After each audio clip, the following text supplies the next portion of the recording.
We're going to be hitting Labor Day before long. You got plans? You're going to go away? Do you have an RV? You don't have an RV? Maybe you should think about getting an RV. I can't afford one. For the price of a hotel stay, $165, you can get a brand new RV to accommodate your family at Wilder RV. It is just about 85 miles north on 13, Clinton, Missouri, which is a very short distance compared to how far so many people from across the country go in order to purchase their RVs and just all things RV from Wilder RV. They've developed that reputation, and it's just a great way of life. If it's something that you do, you already know this. But I speak a lot of this is for those of you who have never done it before. Perhaps you would be a first-time RVer. Just what a tremendous difference it can make to your life emotionally. Just to be able to get away, even if it's just down the road, be able to get away and tune everything out for your own emotional well-being. It's Wilder RV. You can find them at wilderrv.com, also at ksgf.com under Nick's endorsements. Also at ksgf.com, a number of different things. We do have this week. We try to do ticket giveaways quite often, just different events that are coming through. And at Juanita K on Friday, August 13th, Nikki Glazer is going to be performing. Now, she's a comedian. She's actually from the St. Louis area. It seems to me, as somebody that doesn't really follow her, she definitely qualifies as one of the top female comedians and maybe even one of the top comedians across the country right now in terms of popularity. If you aren't familiar with her, I would check out some of her material before you go. She is definitely not what one would probably consider to be family friendly. She is certainly much more crass than a lot of other comedians are. But she's wildly popular, so you can get registered to attend her Alive and Unwell tour, which again will be stopping at Juanita K, coming up on Friday, August 16th, and that is at ksgf.com. Sample ballots are there as well. Brad Pistole, Safe Money Radio, sponsoring those, as we are just about a week away from those primary elections. Did you see the Trump endorsement for governor for the primary? No. Yeah. He endorsed Ashcroft, Oh, okay. Eigel, Uh-huh. and Kehoe. Oh. All three of them. He's like, any of them you pick is going to be great, which I greatly disagree. Now, Eigel, Ashcroft, they're in a separate category, though you're going to have Ashcroft fans that don't like Eigel fans that don't like Ashcroft. But Kehoe is way out there in left field, and I think this is just one of those safe bets on the part of Trump. But I did see an Ashcroft email go out saying, hey, we've been endorsed by Trump. I saw an Eigel email go out saying, hey, we've been endorsed by Trump, or some sort of posting. I haven't seen the Kehoe, but yeah, Kehoe, left wing, tax and spin.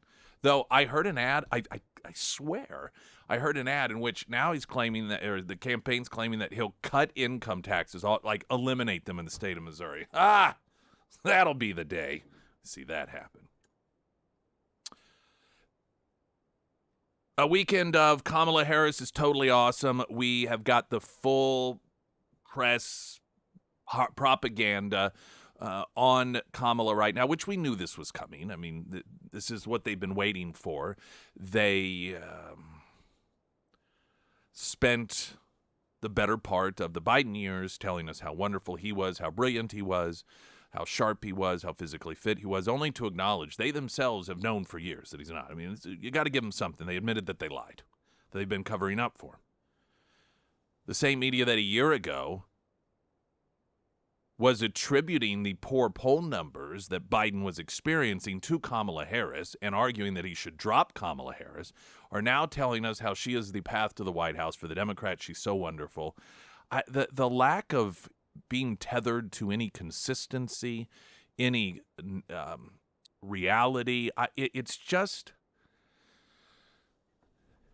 if you don't care about truth and you don't care about looking stupid, and you don't care about intellectual honesty, I suppose it's a very blissful life to live.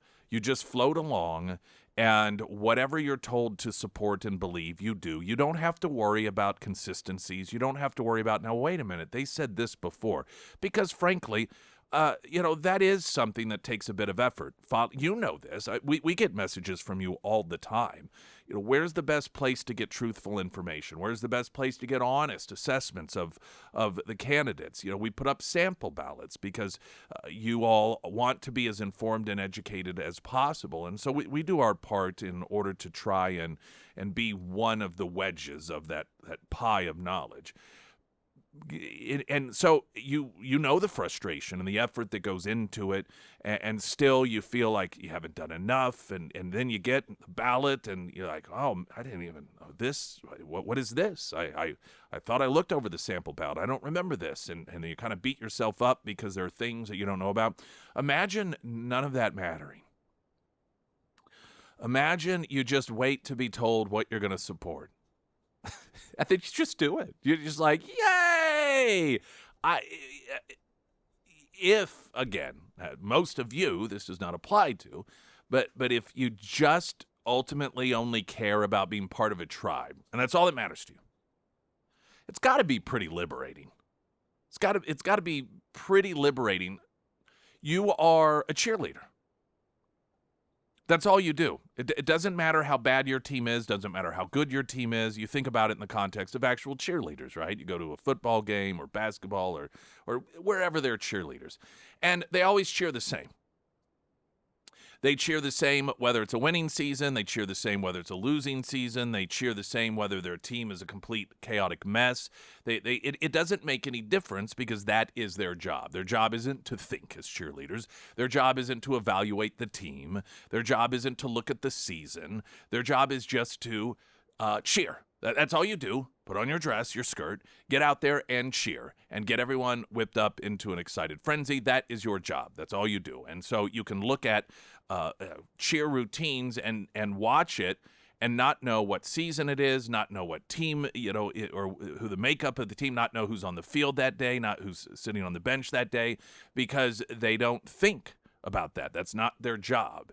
And when you listen to these Democrat voters, that is how they demonstrate themselves.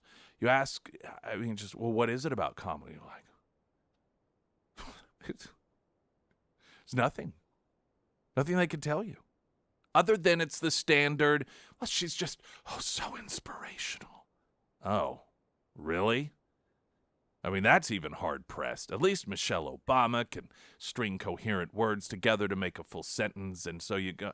I don't think she's done anything either that's real meaningful. Even her supporters can't say, well, this is what she's done in a meaningful way.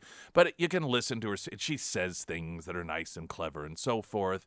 But Kamala, like, really? I mean, is there anything? The Trump campaign is currently, I'm sure that they making a decision how best to approach Kamala Harris. One of the areas that they are approaching her, which is a counter, is when it comes to crime.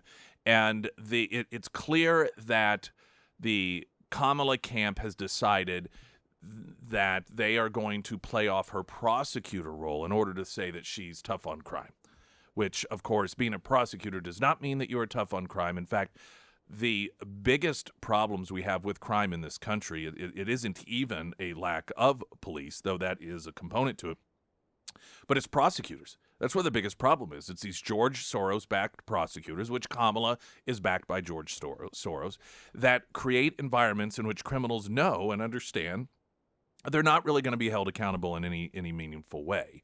But that is, they understand that the defund police movement has hurt them as a party. They understand that the soft on crime issues have really done a tremendous amount of damage to them as a party. So they are going to try to take the opposite position, claim that Republicans are defunding police and that Kamala Harris is really this tough on crime individual. So the Trump campaign unveiled a new video at a rally in Minnesota that is tying her to the Minnesota Bail Fund. This is the Minnesota Freedom Fund, MFF. This is the fund that you may recall she was encouraging people to donate to in order to bail out these rioters, the people who have attacked police officers, burned down buildings. And in fact, there is still a Kamala Harris in like her picture encouraging her supporters to donate to this fund, despite the fact that on numerous occasions individuals have been bailed out by this fund that have subsequently murdered people, raped people, committed all sorts of other horrendous crimes. And the CBS and some other of these news outlets are desperately trying to erase that past as well. We'll play the video for you coming up here, the audio of the video, which is 90 to 95% of it. The Pyramid Roofing Company talk and text line 447 KSGF. The first alert forecast. That's right. The first alert forecast from Color 10, Fox 49 meteorologist Tom Schmidt, sponsored by St. Clair of the Ozarks Home Improvements. A heat advisory is in effect for the entire listening area until Thursday. So basically, it's going to be hot. Today, it's going to be sunny with a high near 94. Heat index values as high as 106. Tonight, mostly clear with a low around 76. For your Tuesday, sunny with a high near 96. Heat index values reaching up to 106. And on Wednesday, sunny with a high near 97.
Streaming live, KSGF.com, also on YouTube.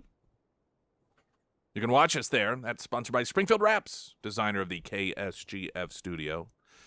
New Trump rally video scorching Kamala for pushing dangerous Minnesota bail fund. This is one of the primary funds that was put together in order to bail out those that were part of the $2 billion in damage riots that were done in the so-called Summer of Love.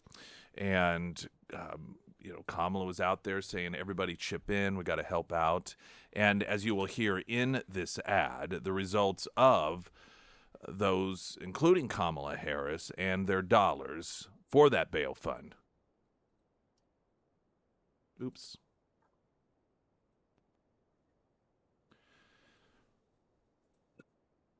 All right, my apologies.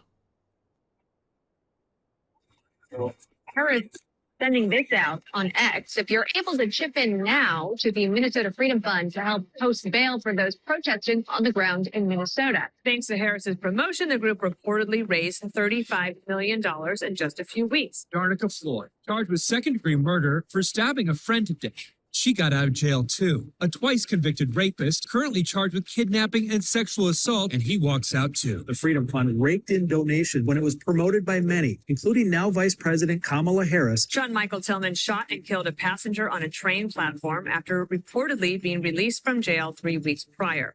All thanks to the Minnesota Freedom Fund. Donovan Boone was charged with breaking into the home of an ex-girlfriend and choking her. Freedom Fund bailed him out for $3,000 cash, and he hasn't shown up for court since. I often don't even look at a charge specifics when I bail someone out. The Hennepin County attorney called out the Minnesota Freedom Fund for bailing Mosley out of jail twice previously, even though he was arrested for having a gun in the courthouse. The Minnesota Freedom Fund, which pays cash bail for low-income criminals, paid Tims's entire $10,000 bail in cash. 11 days later, police found a man bleeding from the head and ears in this alley. Police were able to arrest Tims in connection to this violent assault. Second-degree murder. The Minnesota Freedom Fund acknowledged supporting Howard's bail. So that video unveiled over the weekend at a rally in Minnesota by the Trump-Vance campaign, highlighting the real results of the efforts by those, including Kamala Harris, to bail those people out. Those are subsequent crimes they committed, people who died. This isn't a theoretical, hey, here are the bad people that may get bailed out.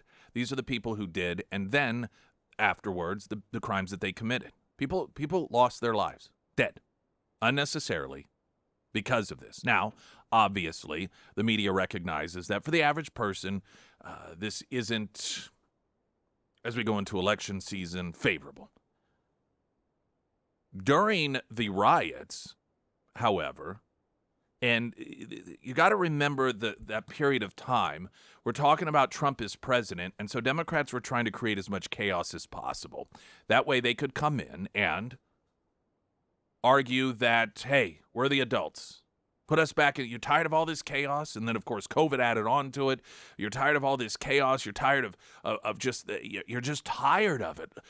Usher us in, we will make all of this go away. And so it benefited them to be agents of chaos, create as much chaos as possible. So part of that was getting these people back out on the streets, and that was this effort by Kamala Harris, and she was praised for it. This wasn't some closed door, no recording devices, a fundraiser that Kamala was part of. I mean, she was out there publicly saying everybody needs to chip in. And she was being praised for this because, remember, their pitch at the time was these were mostly peaceful. They were supporting the peaceful individuals.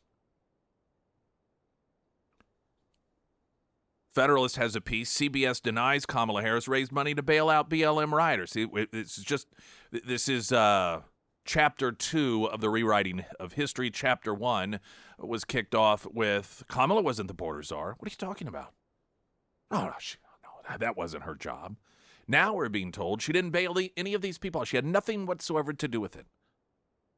On Thursday, a CBS station in Minnesota sought to dismiss Republican reminders that Harris encouraged supporters to give money to a fund from far-left demonstrators, far-left demonstrators who were arrested for terrorizing the country in 2020. The CBS News Minnesota outlet reported former President Donald Trump claims Harris helped raise millions and personally donated to a fund that got extra support to bail out protesters in the aftermath of George Floyd's death. The local station called Trump's accusations misleading because the Minnesota Freedom Fund said it's not correct that then-Senator has donated to our organization. This is how you fact-check if you're in the media. You take the entities that are being accused of something that is negative and you ask them if it's true. And when they say no, you go, oh, okay, it was fact-checked. This was done Really, we saw it to a significant degree when Trump was running against Hillary. And Trump would make an accusation about the Hillary Clinton campaign, and the fact checkers would go to the Hillary Clinton campaign, ask if it's true, and when the Clinton campaign would say, no, it's not, it would get fact checked as false. Because we asked them, and they said it wasn't true. The Federalist notes that, however, Harris published a post which remains online on what was Twitter at the time, wherein the California senator turned vice president asked supporters to, quote, chip in now to the Minnesota Freedom Fund to help post bail for those protesting on the ground in Minnesota. So there's no confusion as to what the dollars went to. But she flat out said this is specifically, these are the people that it's to bail out. That link was posted on Harris's page on June 1st of 2020 as the far-left riots exploded across the country in the most expensive outbreak of political unrest in American history, costing upwards of $2 billion, or 66 times the estimated wreckage from the Capitol riot 7 months later. The Minnesota Freedom Fund went on to bail out repeat felons who would later be charged with murder. Another was charged of raping a child.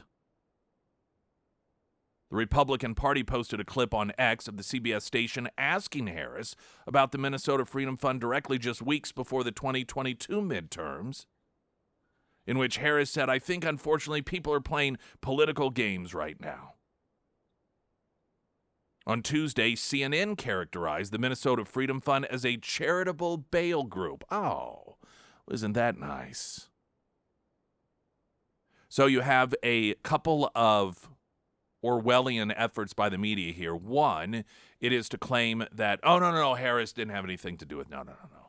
And then in addition to that, portray the Minnesota Freedom Fund, which has released murderers and rapists who committed subsequent to the release, including a child rape, a charitable bail group. So even if you do buy into the truth that Kamala is instrumental in raising millions of dollars to bail these people out, you'll look at it and go, well, but it's just a charitable bail group. That's all that it is. That's good. It has the word charitable in it. Harris is still raising money for the Minnesota Bail Fund, according to the Washington Free Beacon, and I checked it this morning, and the page was still up. It was posted. It's not on her site. In the Federalist piece on this, there's a link to it, or to the Washington Free Beacon story that has a link to the page, and she's asking to continue to donate money, and then there are dollar amounts to choose.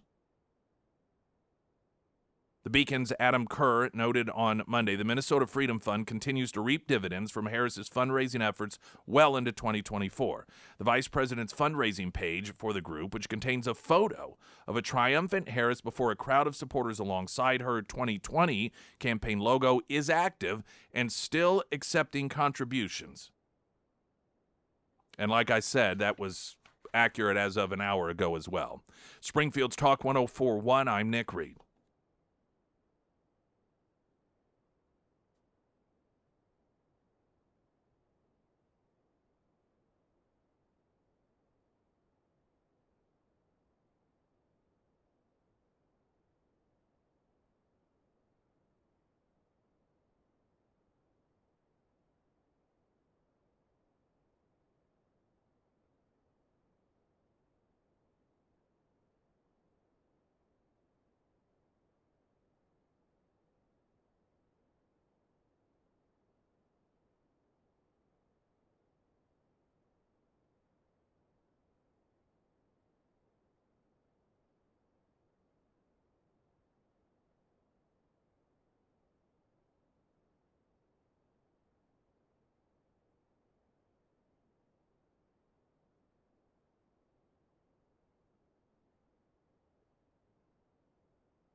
We got happy hour coming up at Retro Metro this Friday, 4 to 6. Be the first Friday in August, believe it or not.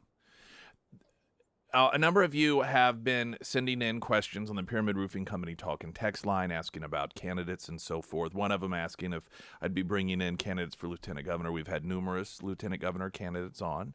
Now, there's two separate election-related areas at KSGF.com. One of them is the sample ballots, which is sponsored by Brad Pistole, Safe Money Radio. And that is the rotating tile, that first big ad that you see, and it rotates, and you can click on the arrows to advance it.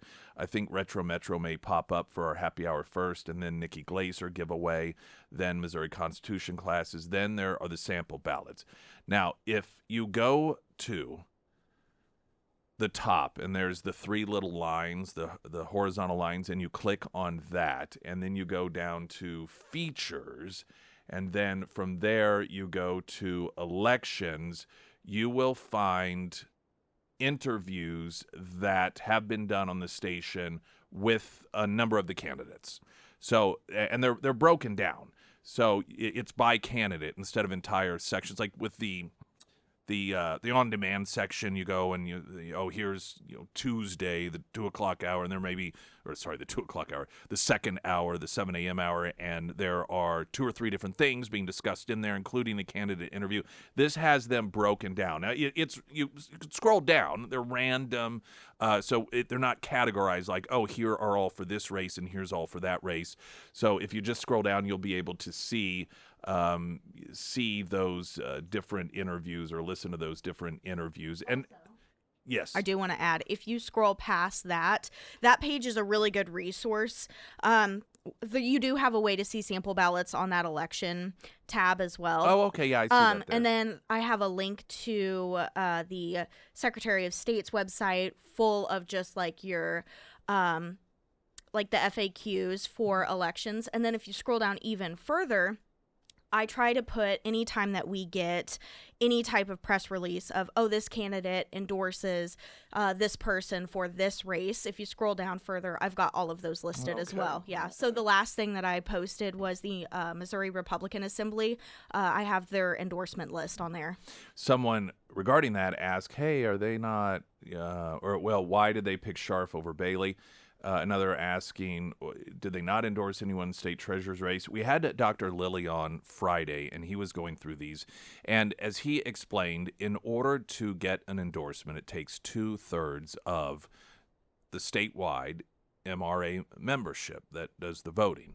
If none of the candidates got the 2/3 vote, then they did not issue an endorsement. They didn't keep going and going until it, because that wasn't the point. The point was, all right, collectively go around. How does it? And then you get 2/3. Okay, this is the person. So that way, I like it that way. Some people may not. I like it that way because that the endorsements there wasn't lobbying, there wasn't any deal making, there wasn't any, back and forth. It was just straight up, here's how it is. So if you don't see an endorsement, it is for that reason, because no one person on the vote got 2/3. And then, in terms of why one over the other, I suppose that's something you could just reach out to the MRA and ask them. But again, it's vote. So it would just, I suppose, I don't know. It's not like an editorial board where you got 5 people, they sit around and make a decision and then explain the reason why. I suppose to the question, why did they pick Scharf over Bailey? Well, that's just what 2/3 of the MRA members, that's how 2/3 of them voted. So that would be why it worked out that way. So that information is at ksgf.com. If you have any trouble finding anything regarding the elections on there, whether it's the sample ballots, because, again, those are on that rotating tile where the interviews and other relevant information is in the menu over there on the right-hand side, the 3 horizontal lines, and then elections and so forth. Just reach out to us and we'll make sure to get you to the proper place. Traffic update, I'm Nick Reed.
Springfield Stock 1041, your first alert forecast from Color 10 Fox 49 meteorologist Tom Schmidt, sponsored by Wolfpack Cleaners, your residential and commercial cleaning professionals. It's going to be hot this week, guys. We've got a heat advisory in effect for the entire listening area until Thursday. Today, it's going to be sunny with a high near 94, heat index values reaching up to 106. Tonight, mostly clear with a low around 76.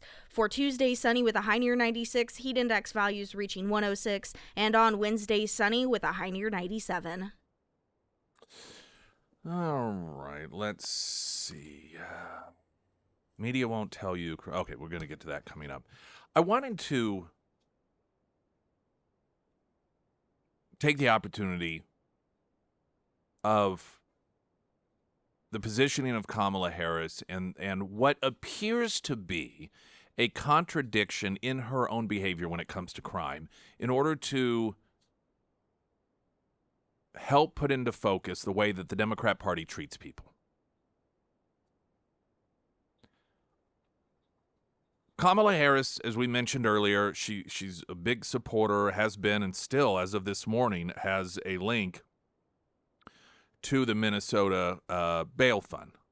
Freedom Fund, whatever it's called. And this is a fund that has been responsible for bailing out individuals that have once bailed out, murdered other people, raped other people, including children. The media, as you can imagine, they're doing everything they can to distance her from that. But the cat's out of the bag. It's like the border czar situation. Prior to it becoming something that they felt was detrimental, they used it as a way to highlight her. The bail fund was a way, when the riots were going on, the BLM riots were going on, and Trump was president, by definition, that meant that the BLMers were good because Trump was bad. And so everyone that was put in jail, whether they assaulted a police officer, killed an innocent civilian, they were by default good because they were crafted by the left as the opposition to Trump. And whatever the opposition to Trump is was good. And so that period of time, Kamala Harris was this wonderful person for supporting and encouraging people to donate their money to bail these individuals out. Well, now this is not something that's helpful for her. So this is why, like being border czar, they have to try and erase that. They've made the decision that they are going to try to present her as law and order, and the juxtapositioning here is Trump is a felon. Meanwhile, Kamala Harris is law and order, and they're doing this because they recognize that, of course, right now crime is a huge issue for people, and Kamala Harris, her bailing out criminals and being border czar, putting that under the fold of crime, none of this is helpful to her whatsoever. None of this is helpful to the Democrats whatsoever. So they have to try to, as they always do, pretend she's something that she's not. And she's tough on crime prosecutor. What's interesting is in her career and in her rhetoric, ultimately, there's only been one category of people that she seemingly has been tough on when it comes to crime, and it is black males when it comes to marijuana usage out in California. This is something that Tulsi Gabbard, when Tulsi Gabbard was running for the Democrat nomination, as well as Kamala and so many others, in what eventually would be given to Joe Biden, this is one of the things that Tulsi Gabbard really hammered her way at, that she would just, just swoop up as many black men, marijuana offenses, throw away the key. And there were a lot of other things she did as prosecutor. She left people, she hid exonerating evidence. She left people who were knowingly innocent in prison. So there are a great deal of totalitarian offenses that she committed. But what I think is interesting here is the fact that if you were to look at the one area that you could say, oh, look, she's tough on crime here, which, by the way, there are some that are saying, hey, Republicans need not point this out. They need not point out the fact that she was swooping up as many black men as possible and throwing them in prison for smoking marijuana, because that could make her look like she's tough on crime, which is their point. That's their point. So while Republicans are trying to paint her as being racist, potentially, it could potentially work in her favor for those who are wanting throw away the key stuff when it comes to marijuana usage. So therein lies the question, why, of all the people, why? All the categories of people, would Kamala target disproportionately black men? This tells us a few things that many of you already know, but it just further brings it into focus. And ultimately, the overriding recognition here is that people are pawns to be used. Issues are simply pawns to be used. At any given day, you will talk to a Democrat, including Kamala Harris, who will talk about how we need reform when it comes to the justice system because particularly when it comes to black men, disproportionately they get punished. But then just the day before, she's rounding up as many black men as possible and putting them in prison because of marijuana usage. So you're like, well, that's a complete contradiction. Well, it depends on what the purpose of the day is. Nothing is rooted in a truth for these people other than power. In California, as a Democrat, she had it made. Willie Brown got her in. She was one of his side pieces, and so he put her on a couple of different boards, and there's actually much more to that. We're going to get to that later. There's accurately, her start in politics gets recognized as being Willie Brown's side piece, who at the time was the 60-year-old mayor of San Francisco. She was in her 20s. But it goes much, much deeper and much more corrupt than that. But that'll be coming up here in a little while. But once she was in, she was in. So, and she did not have to worry about being labeled as racist because she's a Democrat. None of that was anything that could come back to haunt her or harm her in her capacity. But when it came to, as a prosecutor, racking up statistics so that you could portray yourself as something that you felt was beneficial at the time, or that she could rather, that was an easy mark for her. Black men, they served their purpose. She did not need to portray herself in the way that she did when it came to Black Lives Matter as somebody who was sympathetic to individuals that were people of color, be they committing a crime at the time, whatever it might be, they need to be bailed out, because she had a different audience, she had a different purpose at that time. At that time, the criminals or the accused criminals during the riots were useful to her if they were portrayed as innocent, because that was juxtaposition against Trump as being evil. So the black man in particular served the purpose to Kamala Harris as her portraying them as innocent. But when she's a prosecutor in California, they benefit her more if she is able to use them as statistics that she can put on her spreadsheet saying, look how many people I've locked up. So and it's not just an apparent, the real contradiction in terms of behavior, where she was out in California as a prosecutor, specifically disproportionately locking up black men for marijuana crimes, versus how she was when she's on the national stage and Black Lives Matter and so forth. There's the one consistent, and that is, how was it that specifically the black man could be used to her benefit the greatest? And that explains it. Once you understand that's how Democrats use people and that they do use people, it all becomes very clear. It's the same thing. I mean, look at girls.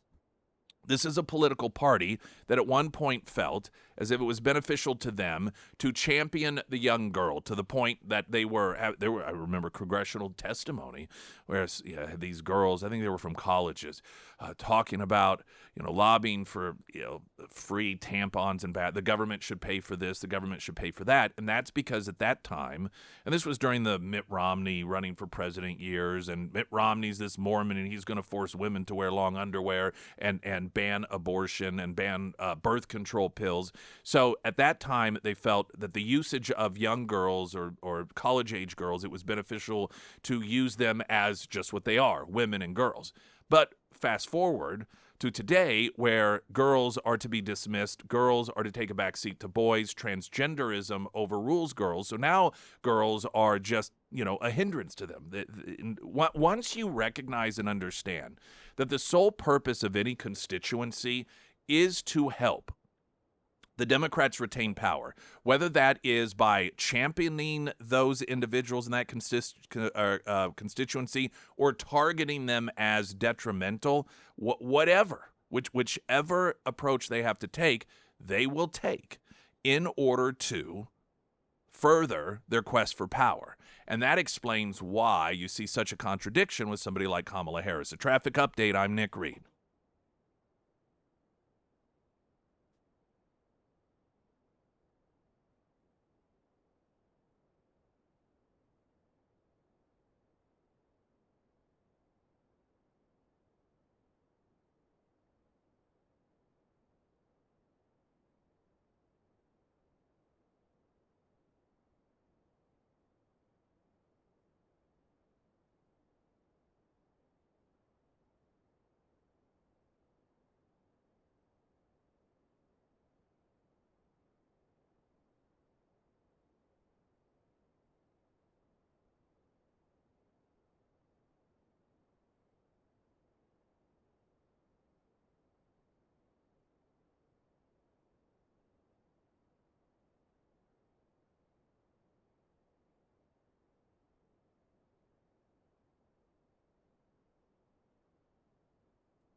A1 Custom Car Care, all of your car care needs.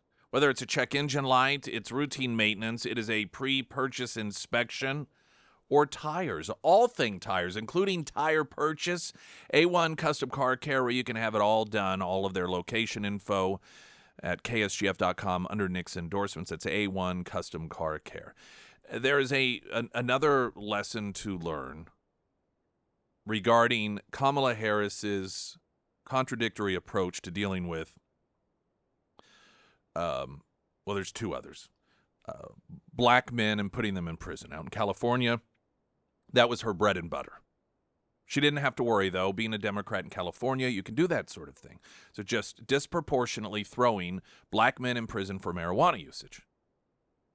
Now, of course, that is a much different Kamala Harris than we saw, where she was encouraging people to bail out BLM protesters. But the BLM protesters were seen as anti-Trump, and so it was beneficial to her, she felt, politically speaking, to side with them instead of doing what she did as a prosecutor. So it's just the one common thread is how is that demographic of people most useful?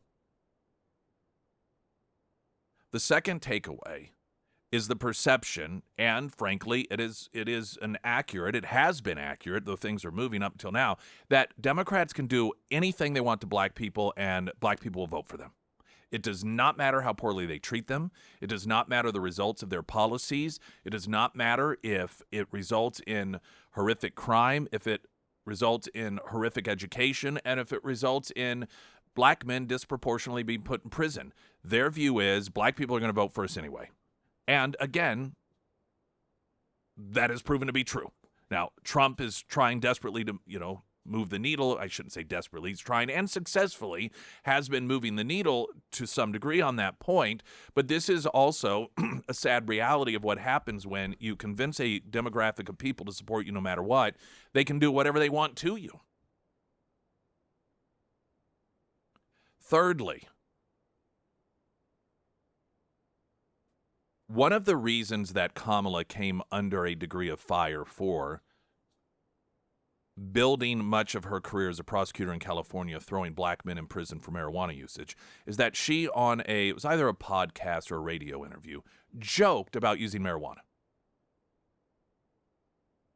Now, I understand that marijuana usage doesn't have the stigma that it did once upon a time, and that marijuana usage is something that's becoming legal, whether it's for medicinal purposes or recreational purposes. It's a much different landscape than it was once upon a time. But when you are somebody who put people in prison,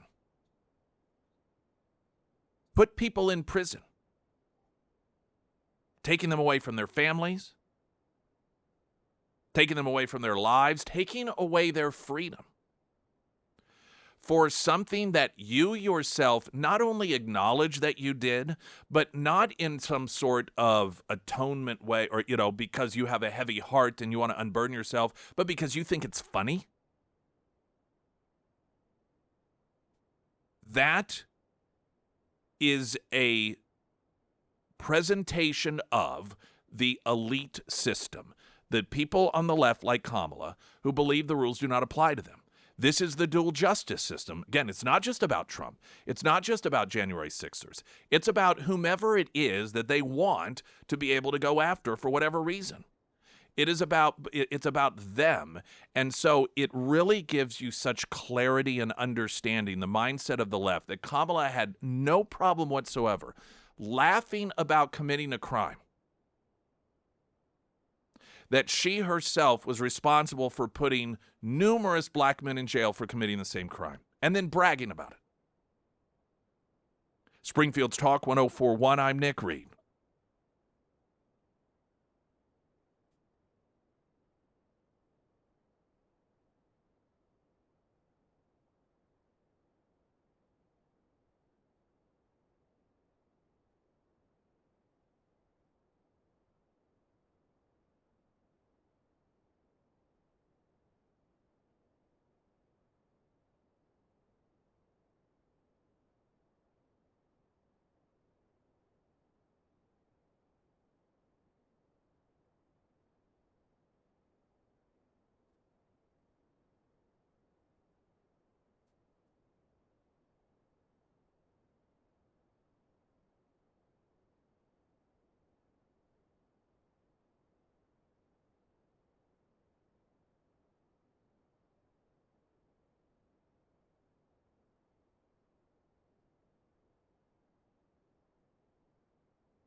And with every primary season in particular comes the question, this one Pyramid Roofing Company talk and text line, why are you wearing Mike Kehoe ads?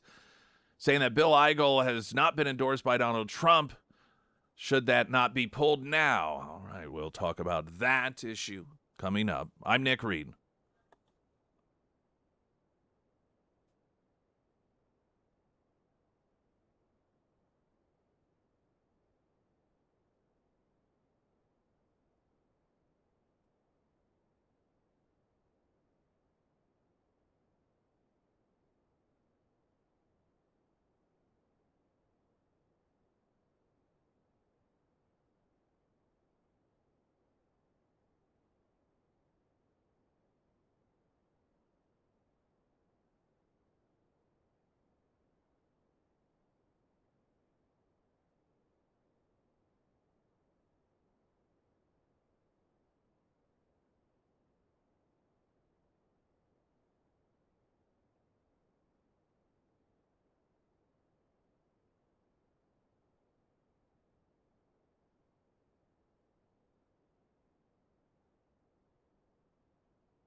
Got a happy hour coming up. Little Friday, 4 to 6, Retro Metro.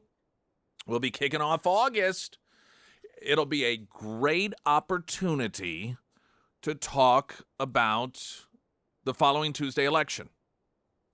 A lot of you send in messages. You're like, I don't know who to vote on this, and I haven't heard much about that, and so forth. It is a great place to come talk to people because, generally speaking, we've got a number of people that are very involved that follow this stuff that are there, and so they are great resources to tap. And it doesn't mean that you necessarily have to go by what they're going to do or their assessment, but it's a great place to talk about those things and to ask those questions and not feel like some sort of idiot because, everyone that's there, particularly those who are very heavily involved in these things, they understand that not everyone has time for that sort of thing. That's how you learn. You ask questions. So our happy hour this Friday, 4 to 6, Retro Metro, will be a great place to take advantage of the folks and the resources that will be there as you do have questions perhaps about the election. Sample ballots sponsored by Brad Pistol Safe Money Radio. That is something you can find at ksgf.com, those main rotating tiles there. And so hopefully we'll see you there. All right. Well, a question that has come up, it comes up every election season, every single election season. And it's always prompted by a political ad that is heard by someone that does not support the individual running the political ad, and that is, how can you run their ad? So specifically, this says, why are you airing Mike Kehoe ad saying that Bill Eigel has not been endorsed by Donald Trump? Should ad that not be pulled now, or should that ad not be pulled now? Well, it depends on if you believe in censorship. I mean, short answer.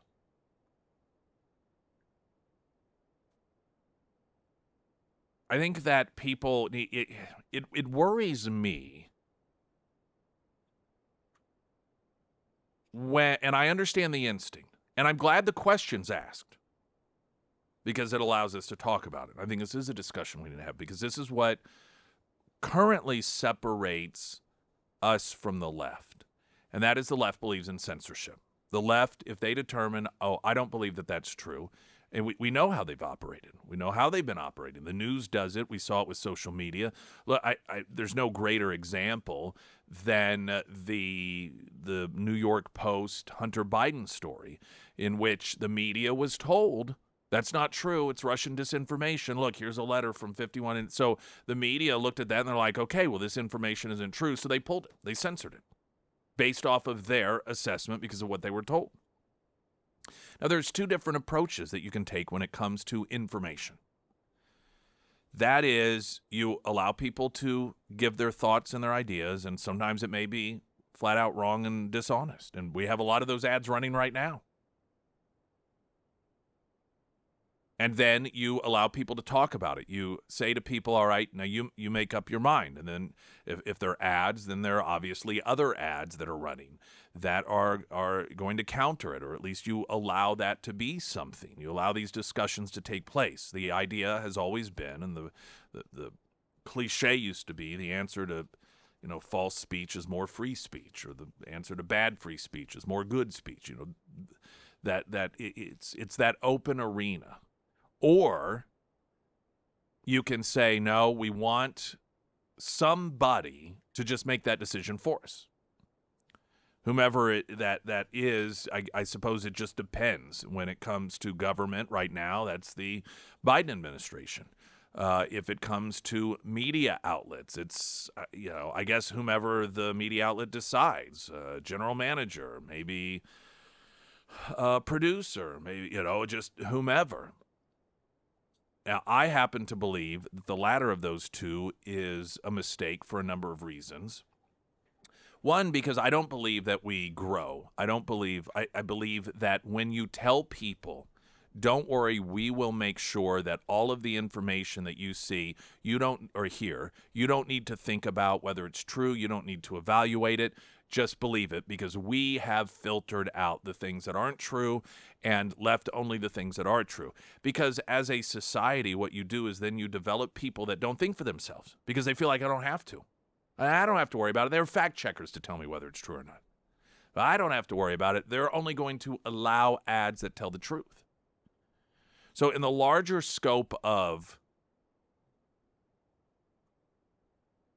cultivating and encouraging a society that is smarter, the path of allowing people, even if it's untrue information, to openly talk about things and give thoughts and ideas and make accusations against other people, by far is a better process than having random individuals based on their position and power making those decisions.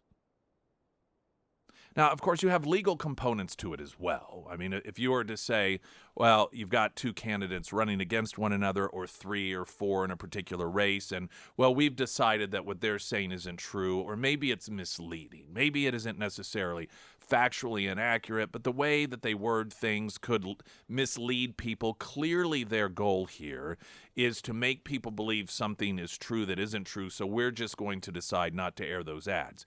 Again, then you deny whatever the entity is, whether it's this radio station or a television station or whatever, then I am denying you the right to make that decision for yourself. I am saying, no, you should not be able to make that declaration. You should not even have the opportunity to hear the information, to hear their argument, and then to determine whether you agree with them, whether you think they're telling the truth, whether they're lying. And I just do not believe that, one, morally, I don't believe that's right.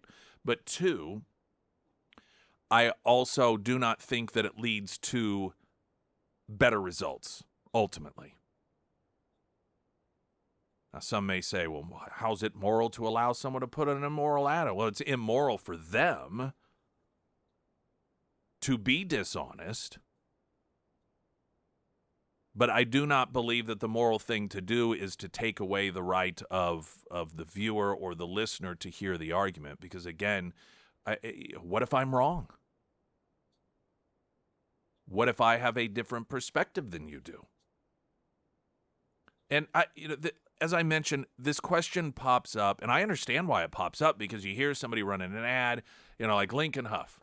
He's running, he's just so conservative and, this and that. And, by omission, in my assessment, his ads are dishonest. He talks about supporting all, the biggest tax cut in the history of, well, he doesn't mention the gas taxes, the 5 separate and Mike Kehoe's the same way as he runs for governor. Neither of those two mention that they support, that they pushed for very heavily, the 5 separate tax increases at the pump.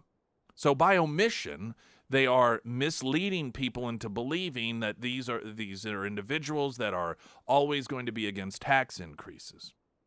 So they run here, but I don't think that it's right for me then to, as if I had this power anyhow, to say, nope, because I disagree with the ad, because they can argue everything we said in there is factually true. Just because we didn't mention something, that doesn't mean the ad is factually inaccurate. So then you get into that whole gray area. Free speech is just better. And when someone wants to argue, well, but what about false advertising? The false advertising laws that apply to products and businesses do not apply to campaigns. And there is a judicial system in place for civil situations. So if you want to, as a candidate, file a lawsuit against another one for libel or whatever, our judicial system does allow that to occur. So there are remedies that are out there when it comes to blatant lies or accusations of blatant lies. And I know that is potentially a layered and complicated answer for a very simple question, and that is, well, why would you allow an ad on there that says something that isn't true? I would argue, with the exception of very, very few, you could take just about every campaign ad and find something in it that arguably somebody could say, well, now that could mislead people into believing something that in the whole context of things isn't necessarily accurate. Probably about 90% of ads, you could find something. I know it isn't necessarily, and I know it's not easy. This is the thing that oftentimes people want. They just want an easy fix. They want an easy answer. And that, unfortunately, is part of what the left has done in telling people, don't worry, we'll take care of it. Don't worry, we'll feed your kids for lunch and breakfast with school. You don't need to worry about it. Don't worry, we'll take care of your kids' education. Don't worry, we'll take care of letting you know what food is healthy and isn't healthy. Don't worry, we'll let you know what news is accurate, not accurate by fact checking. And it lulls people into believing that we no longer need to think for ourselves. And that is the greatest weapon that the left has against us. Now, that may not ultimately be an answer that is satisfying, and you may not agree with it, but it's a perspective. And it may not be laid out in the most cohesive, coherent format, but it was a question that popped up, and I thought, well, I'll just go ahead and address this now. And there's a very good chance that I will be addressing it again, because I'm glad the question gets asked, because it does need to be understood. Springfield's Talk 104.1, latest weather. We haven't done that yet, have we? Do we No, do we weather? have I know, not. I was running a little bit long there, No, but that's I wanted okay. to answer that question. No. The first alert forecast from Color 10 Fox 49 meteorologist Tom Schmidt, sponsored by St. Clair the Ozarks Home Improvements. A heat advisory is in effect for the entire listening area until Thursday. Today it's going to be sunny with a high near 94, heat index values reaching up to 106. Tonight mostly clear with a low around 76. On Tuesday, sunny with a high near 96, heat index values once again reaching up to 106.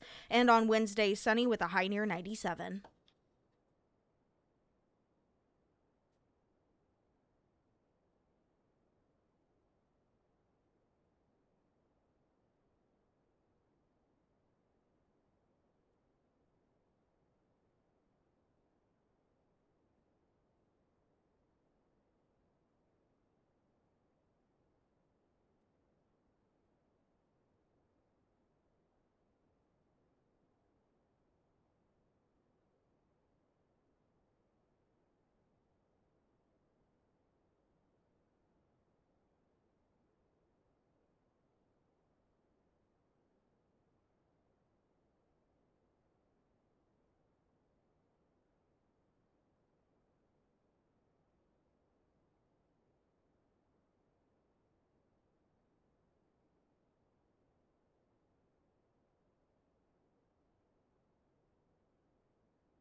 With the election coming up on Tuesday, primary election, there will be a few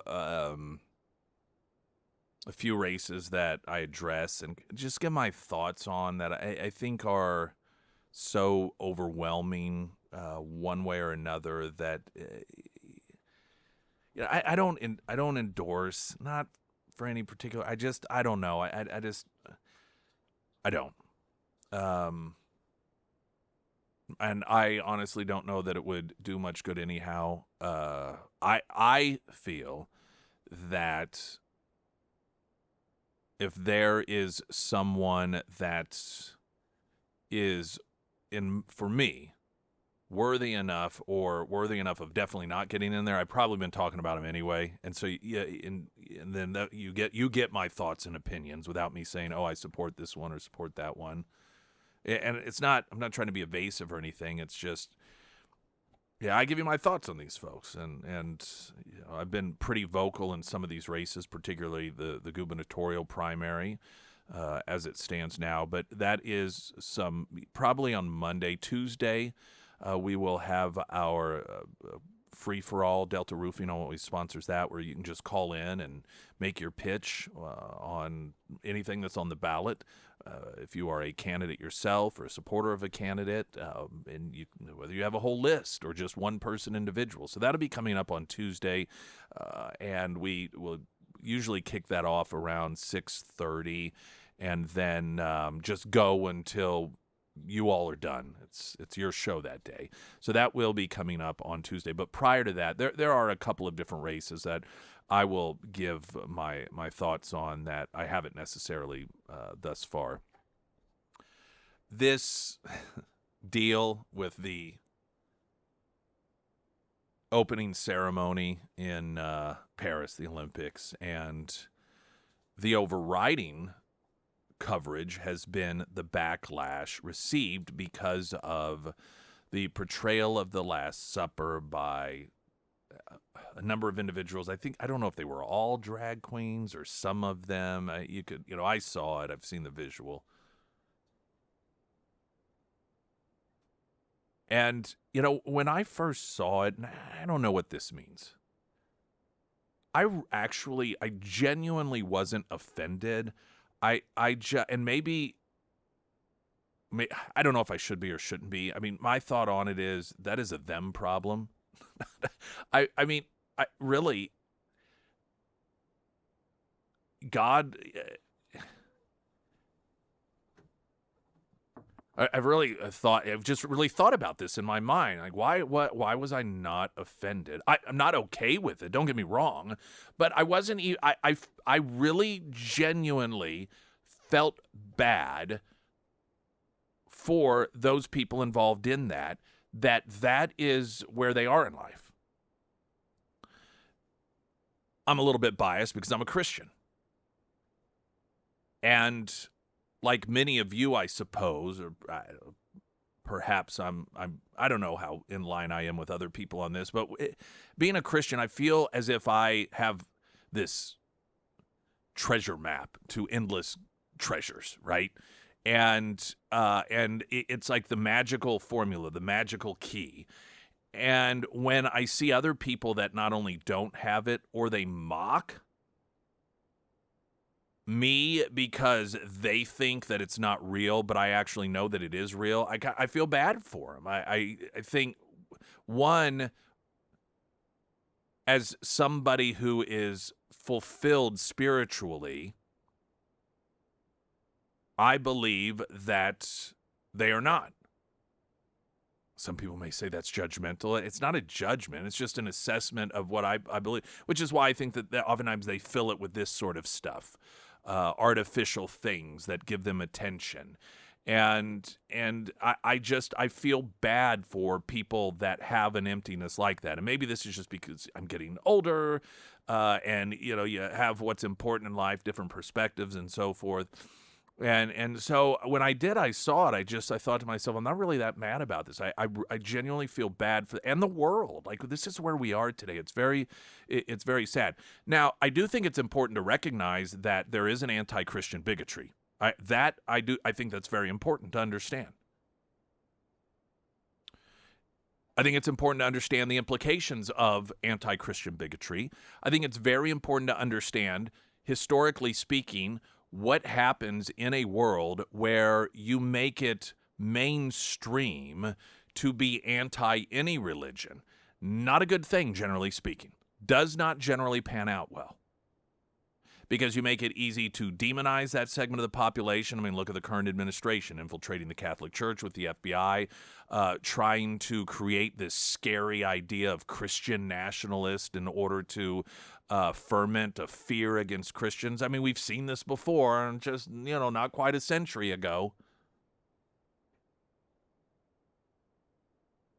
Personally, when it comes to my personal beliefs and seeing individuals on the world stage mock it, it doesn't shake my faith any. It again didn't even make me mad as a Christian. It made me feel bad for where we are as a world, and it made me feel bad for those who are involved in it. And it does, though, again, that does not mean that there is not some significance or reason to be concerned on a human and worldly standpoint, the anti-Christian bigotry aspect of it, because that is there. It is prevalent, and it's obviously prevalent. I mean, it's very clear, and the question's rhetorically asked, well, why don't they mock Muslims this way? We all know why. Christians are the target right now. Muslims are not, for whatever reason, and that's a whole nother discussion to be had. Christians are the easy target right now in terms of religions. That is the go-to to target. That is the religion that gets demonized. Those are the people that get marginalized, and all the while gaslighting them. When you point out, and like I said, this isn't even a complaint. This is just an observation. I mean, it's true.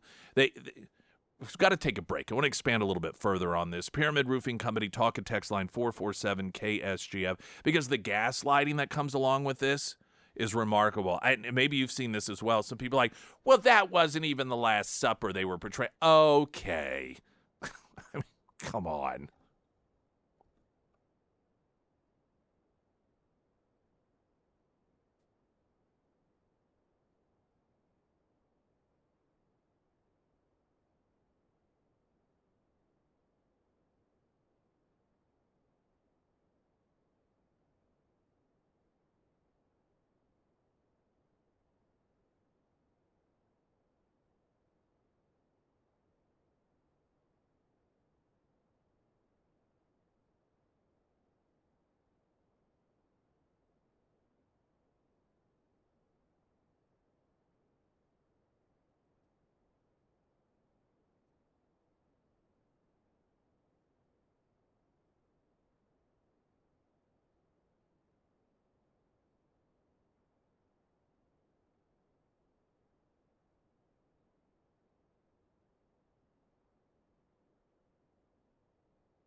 Nikki Glazer is going to be performing Juanita K, the Alive and Unwell tour. Your chance to win a pair of tickets, registering at ksgf.com.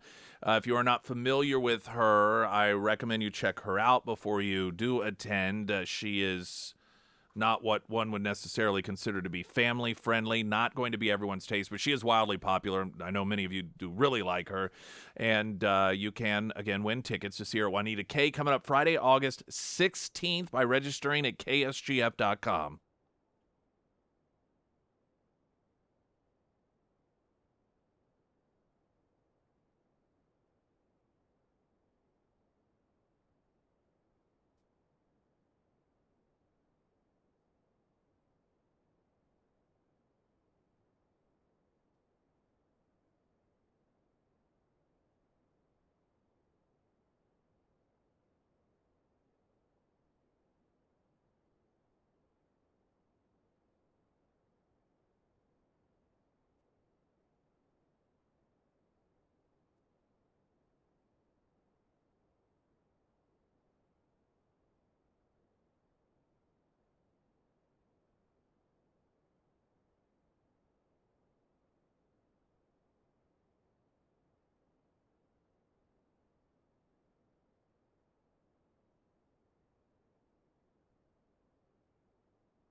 Springfield's Talk 1041, your first alert forecast from Color 10 Fox 49 meteorologist Tom Schmidt.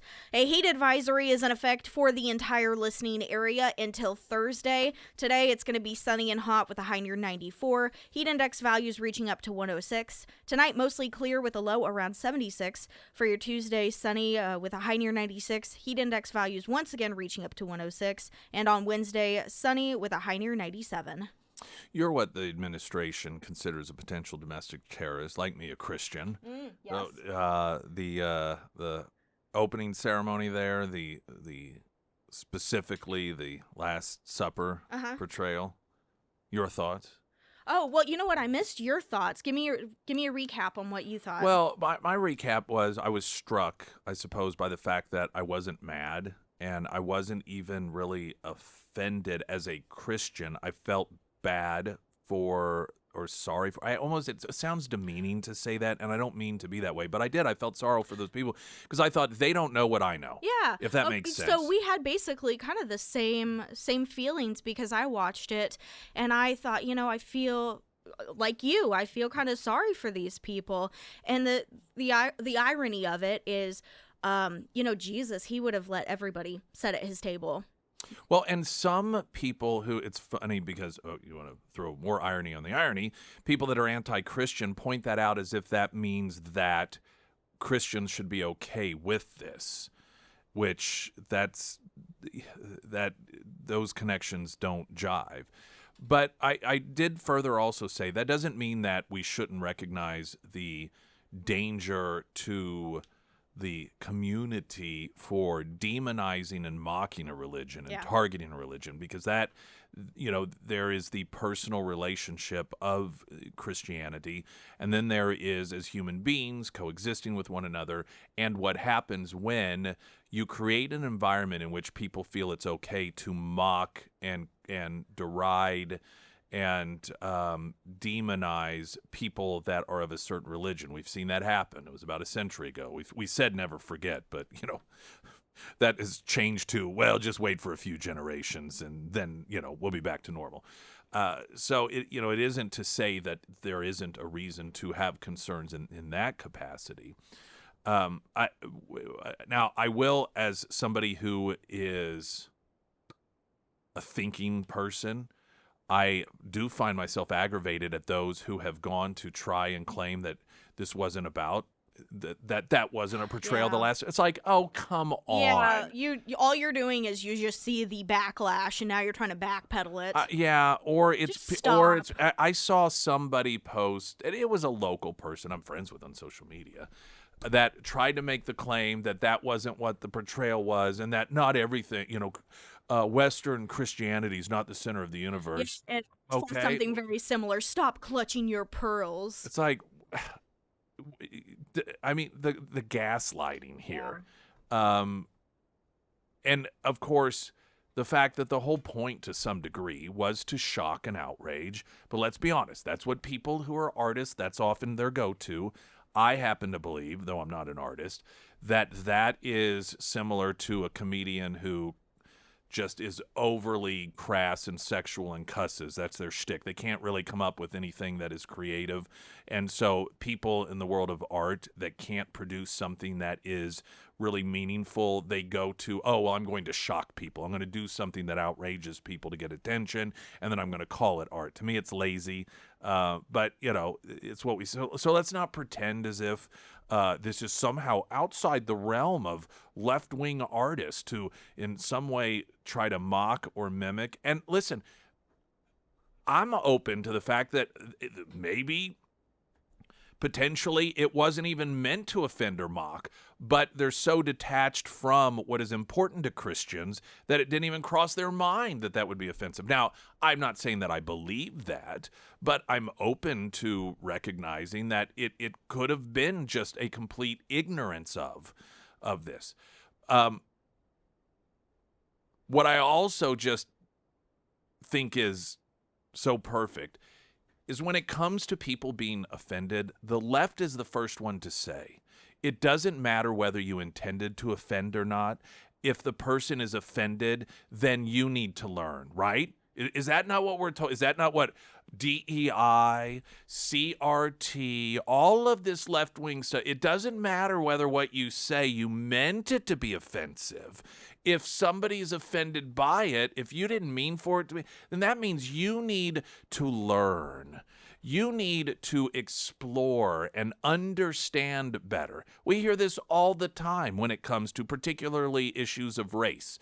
That, people, when they say, well, the Confederate flag, it isn't racist, it is historic, it's cultural. And the response to that is, well, it may not be racist to you, but it is to some people, and that's what matters. Isn't it funny that all of a sudden, that the same left wing that constantly says it doesn't matter what your purpose was, it doesn't matter what was motivating you, if the recipient of it is upset or triggered or hurt, then you did something wrong. But when it comes to Christians, oh, quit whining. It wasn't about you. Isn't that a remarkable 180-degree turn? And it's because, frankly, people on the left, they're hypocrites and they're anti-Christian. That's why you get that complete reversal. Because if you're a Christian and you're offended, it doesn't matter. If you're a Christian and they put on some sort of display that is mocking or at the very least lacking any sort of reverence for somebody else's religion, well, that's okay because you're just Christians after all. They certainly are not going to treat Hindus that way. They're certainly not going to treat Muslims that way. No, Jews and Christians right now. I was talking earlier about Christians being the easy target. Jews obviously are the easy target as well. It's a much different sort of targeting. While Christians in the Middle East are targeted for death oftentimes, and they do suffer massacres, certainly Christians are not dealing with the sort of evil that the Jewish people are dealing with, which is just, it's like, 100 years passed by and are given, or minus a decade or two, and we're right back where we started, trying to finish what Hitler started. But it's the Jewish people and it's the Christian people that are targeted, and if they don't like it, or if they point it, even if they just point it out, like, hey, you're kind of being bigots here, then they mock you for that as well. It's gaslighting, it's unethical, it's immoral, and it's dishonest. Springfield's Talk 104.1, I'm Nick Reed.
It's very comfortable oftentimes if you have banked somewhere your entire life, particularly if you're maybe 40 and above, the comfort of getting all of your financial decisions made through that bank that you go to, like all in one place. Oh, got a car loan, get it through my bank. Got a home loan, get it through my bank.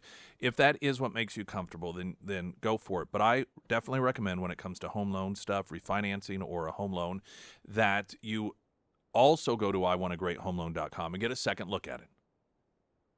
It's a very simple process. iwantagreathomeloan.com, you're going to plug in some information, and then someone from the character team is going to get back with you and then walk you through the process that's been crafted to make it as easy as possible, and then let you know what they can do for you. And you may end up saying, hey, still I love my bank, I want to go with my bank, then that's perfectly fine.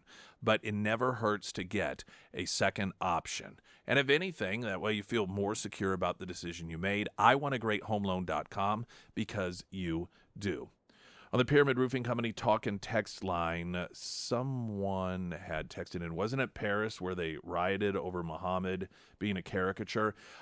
There were small riots. It more profoundly, the Charlie Hebdo attack, that was in Paris.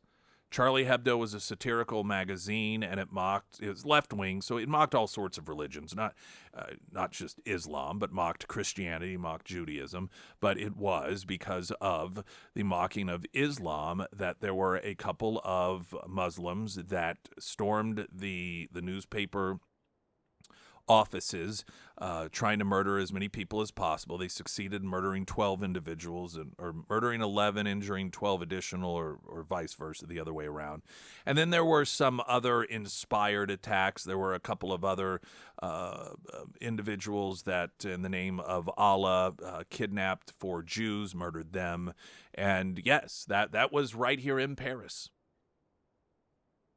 that occurred.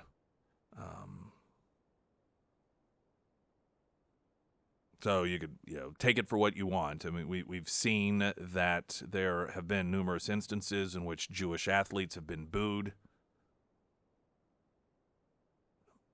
And in Europe, I mean, we are, again, that whole never forget thing. People clearly forgot what never forget meant. People clearly forgot what never forget was about. Because we're right back there again.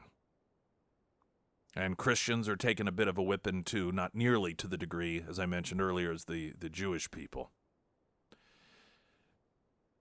Now, one Paris 2024 official believes that the opening ceremony goal of showing community tolerance was achieved despite the furor.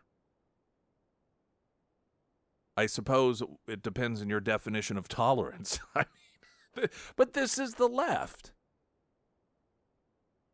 They consider tolerance when you mock people that aren't part of your inner circle. That's what tolerance is to them. Eliminating any sort of diversity in thought, diversity in belief, and diversity of religion. Their religion is essentially big centralized government, authoritarianism, and so Christianity as a religion is a religion outside of their religion. So they do not believe in coexisting. It should come as no surprise, however, that they label the mocking of a religion that they are not participants or believers in as being an expression of tolerance. There has been some backlash against Google, though I checked DuckDuckGo and had similar results, in which people were attempting to look up information regarding the failed assassination attempt against Trump. But when it comes to auto-populate, you would have absolutely no idea that there was an attempted assassination of Donald Trump because, again, Orwellian, left-wing totalitarians that rewrite history as it's happening oftentimes, or try and eliminate history. Google users searching for the attempted assassination of former President Trump found that their desired results failed to populate on the search engine. When you would, and I checked it this morning, it was the same. And as I mentioned, I checked DuckDuckGo, and it was similar in fashion. that when people were typing in failed assassination attempt of, there was a listing of a tremendous number of people, none of which were Donald Trump. They've essentially burned the information.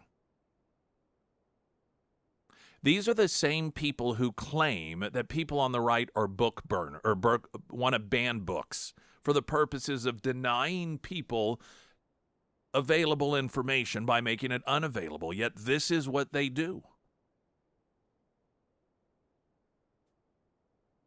You know, the Fahrenheit 451. Some of you may have read it. Many of you are probably familiar with it. There are some generations that only may be familiar with, they think, well, why does that sound familiar? And they're thinking of the Michael Moore movie. But Fahrenheit 451, Ray Bradbury, and the premise of the book, where you had the totalitarians in charge of government, and they determined what information they did and did not want people to have based off of what they felt was the truth, like COVID, Hunter Biden laptop, whatever it might be. And so anytime there were any books, which was during that period of time, this was the form of providing information. This was before the internet, before Google searches, before, any of that. Books, magazines, newspapers. And if they found, they would burn them. 451, Fahrenheit 451, that is the temperature at which paper burns. This is where the title came from.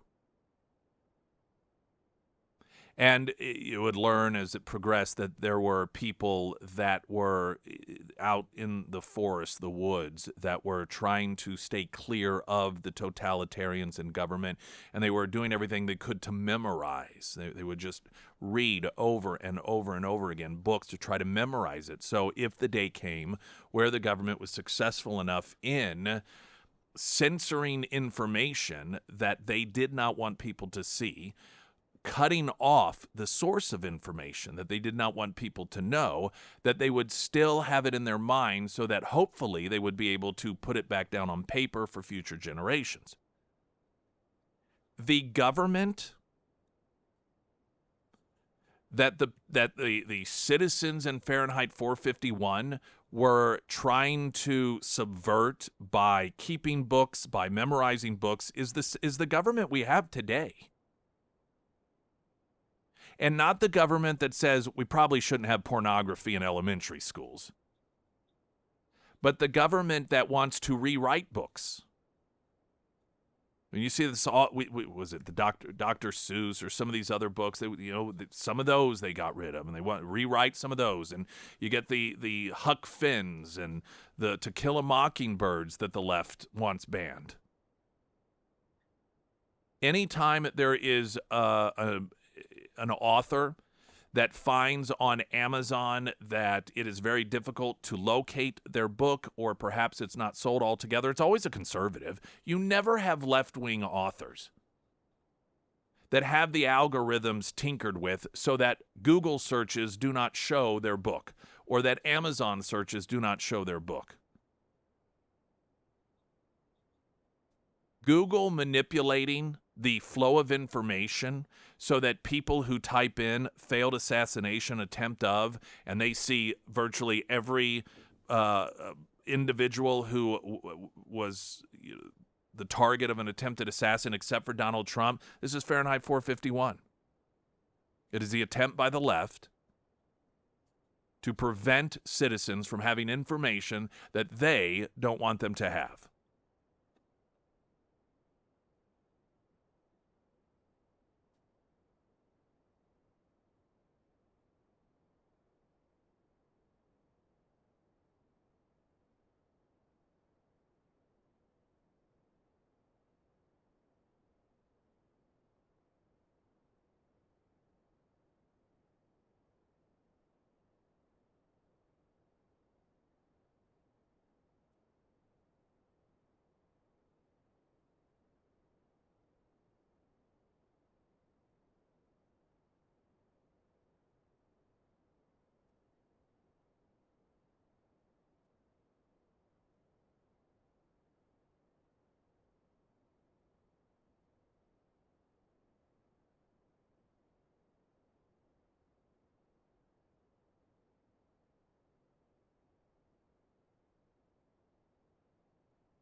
We got news coming up. This morning, there's a continued discussion, as we talked about earlier, the mocking of the Last Supper at the opening Olympics and the gaslighting of saying, well, that's not what it was about. It was, oh, no, it was about this or that or the Greek mythology or whatever. Well, then you failed, because here's the thing. Everyone across the planet, including non-Christians, recognized it as a portrayal of the Last Supper. That's what everyone saw. So if your genuine intent had nothing to do with that whatsoever, but was meant to portray something else, then you failed miserably. Did that ever cross your mind? Do you think it's some sort of conspiracy in which you had millions of Christians and non-Christians, like there's some private chat room, they're like, hey, I know what let's do. Let's pretend like we think that this is supposed to be the portrayal of the Last Supper when clearly it's not. When you have the world collectively recognize something visually as a representation of something, then it probably was meant to be a representation of that something. And if not, as an artist, you failed. Pyramid Roofing Company talk and text line 447-KSGF. We got Happy Hour at Retro Metro coming up Friday from 4 to 6. News in 60 seconds. I'm Nick Reed.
Emily Johnson, House Theory Realty. She was amazing to work with as a first-time home buyer trying to navigate a complex and fast-paced market. Emily did a wonderful job in helping us find the perfect home.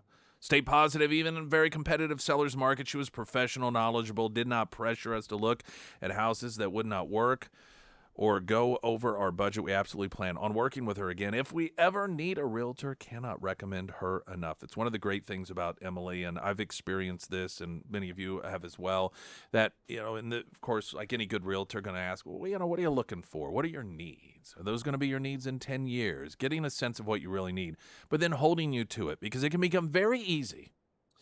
If you want to get a new home, you got to get out of the one that you're in, you're tired of it, you're ready to do the move, and, you're excited, and we're going to look at all these houses, but after a couple weeks, couple months, you're all of a sudden starting to compromise in your mind on maybe we don't really need a third bedroom. Maybe we don't really need that after all, because you just want to get it over with. But she's going to be there to remind you. She's like little Jiminy Cricket there, and reminding you, hey, now remember, this is you don't want to make a decision quickly to regret it for years to come. This is what you said that you want.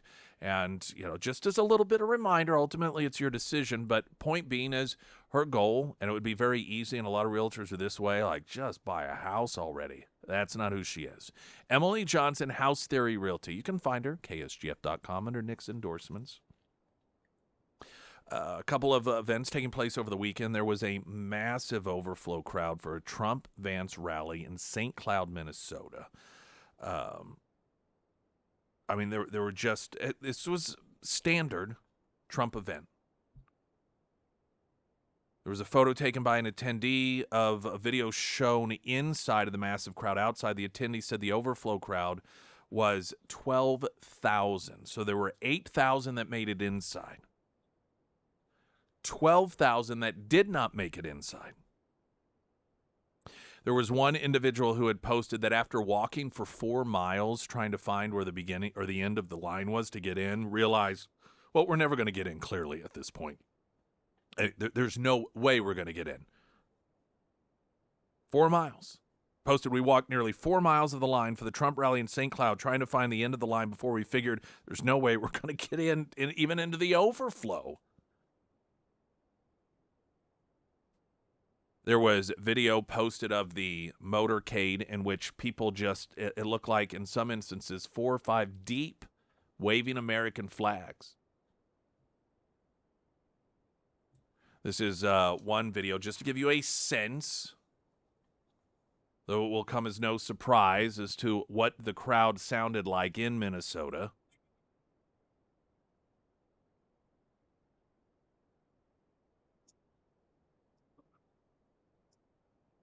You can hear it's just a sea of people. Now, at the same time over the weekend, Democrats very excited, declaring Florida in play for Kamala Harris because of a massive event there that apparently was at the Villages in Florida, in which there were a couple of hundred people that are elderly on golf carts driving around as part of a Kamala Harris parade. This is some of the sound from that event.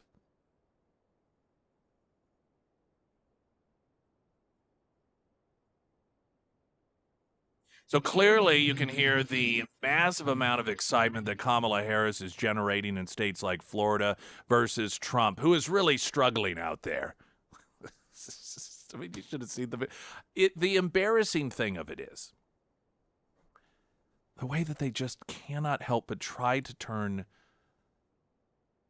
something small into something huge. Now down there in this is the Villages. And I guess there was I don't know who coordinated it, who got it together. But they had a little Kamala Harris thing, and they were driving their golf carts around as a little parade. And there was one Democrat member of Congress, and or she was running for Congress. But anyway, she just blown away.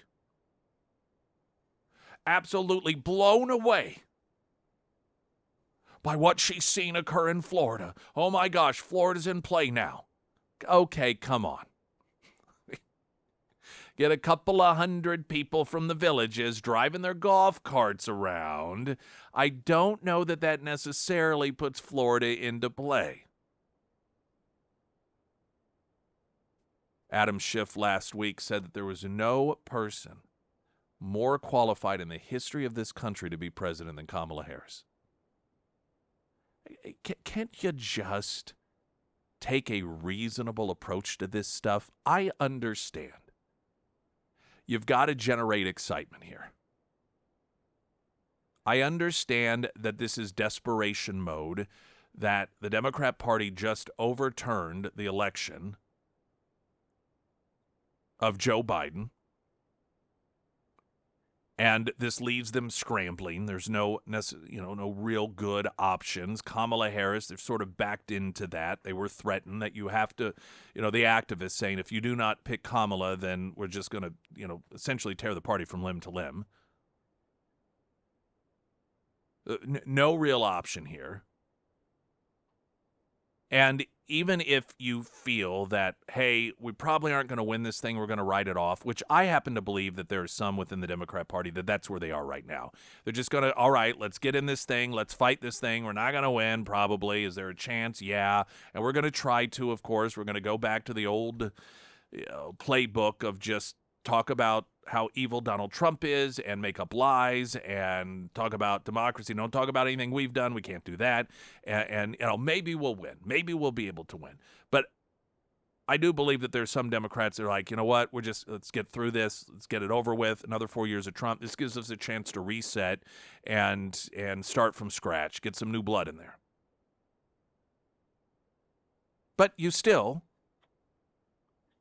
have to get out there and cheerlead. You still got to get out there and fundraise. You still got to get out there and try to get Democrat supporters excited, if anything, because of the down ballot.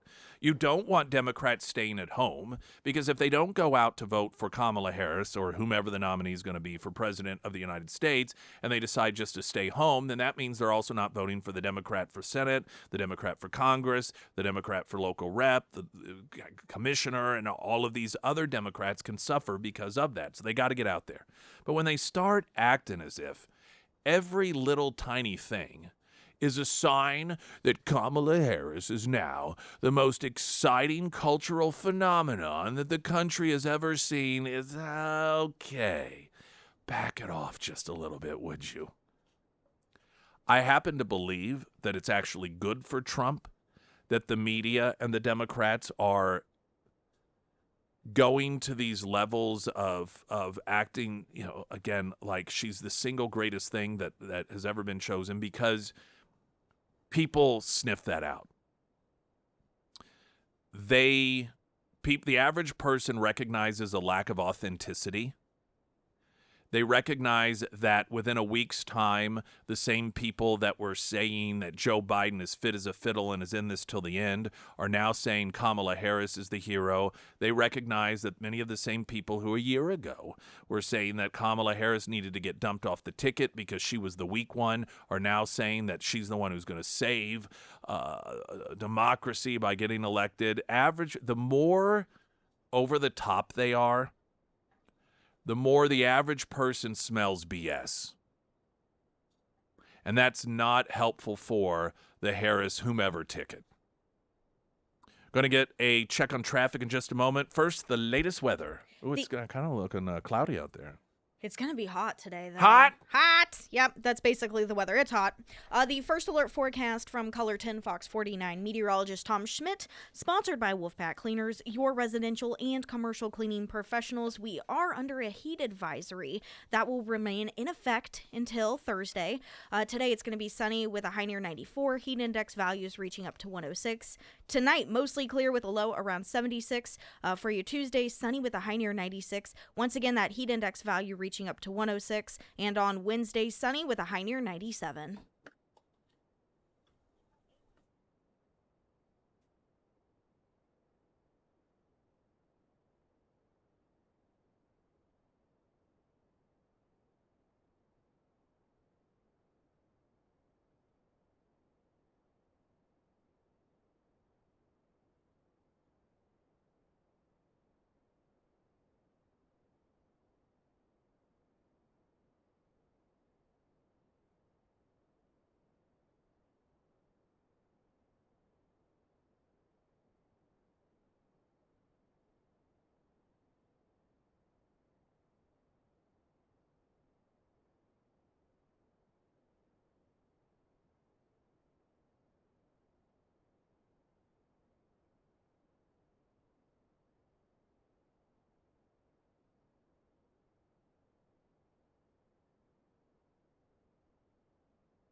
Streaming live, KSGF.com, the KSGF app. Congressman Burleson joins us this morning. It's amazing, since we last spoke with you, how different of a person Kamala Harris is. She went from border czar to not being border czar.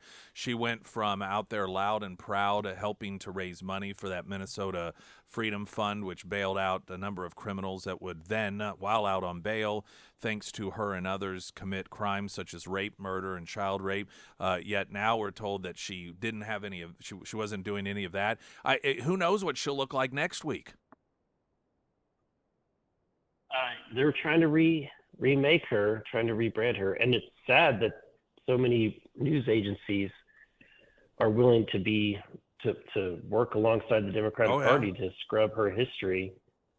But I don't, at the end of the day, she is what she is, and she's not going to be able to, she's not going to be able to, no matter how much she wants to put wool on her clothing, she's still going to be a wolf. And she's moving to the left in this election. You're seeing, while the media is trying to scrub her appearance, she personally isn't moving to the middle.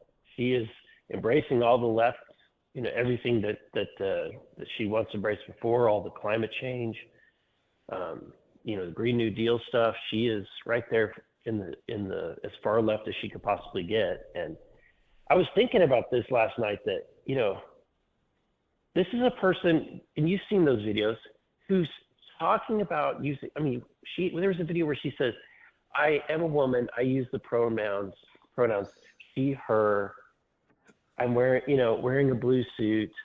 This is the crazy person that we might potentially have as the president of the United States. That's insane. And that tells you how far out of touch with reality and the American people that the progressive Democrats have gotten. There was a pollster that found, quote, astonishing change in Democratic electorate since Harris's ascension, and noting that, the enthusiasm has skyrocketed. Well, of course it's going to. You had and these aren't average voters. These are Democrats that were desperately, they did what they were told to do. They supported Joe Biden, and then, the obvious, what has been obvious to many of us, came to the surface with that debate.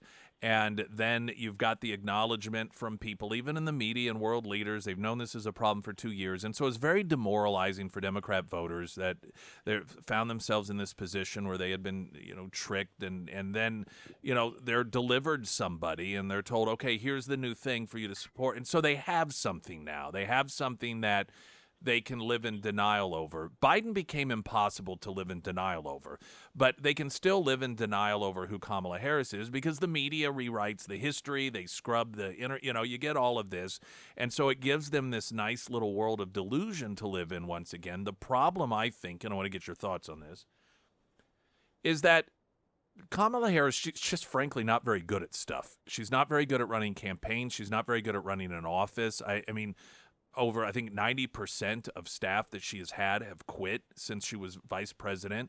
Her campaign was run extremely poorly, and frankly, the more people learn about her, average people, they just don't like her. She's not a likable person, and I think that they're going to, at some point, feel as if they have to get her out there in a capacity in which more people are seeing her for the first time, and I don't think that's going to go well for her.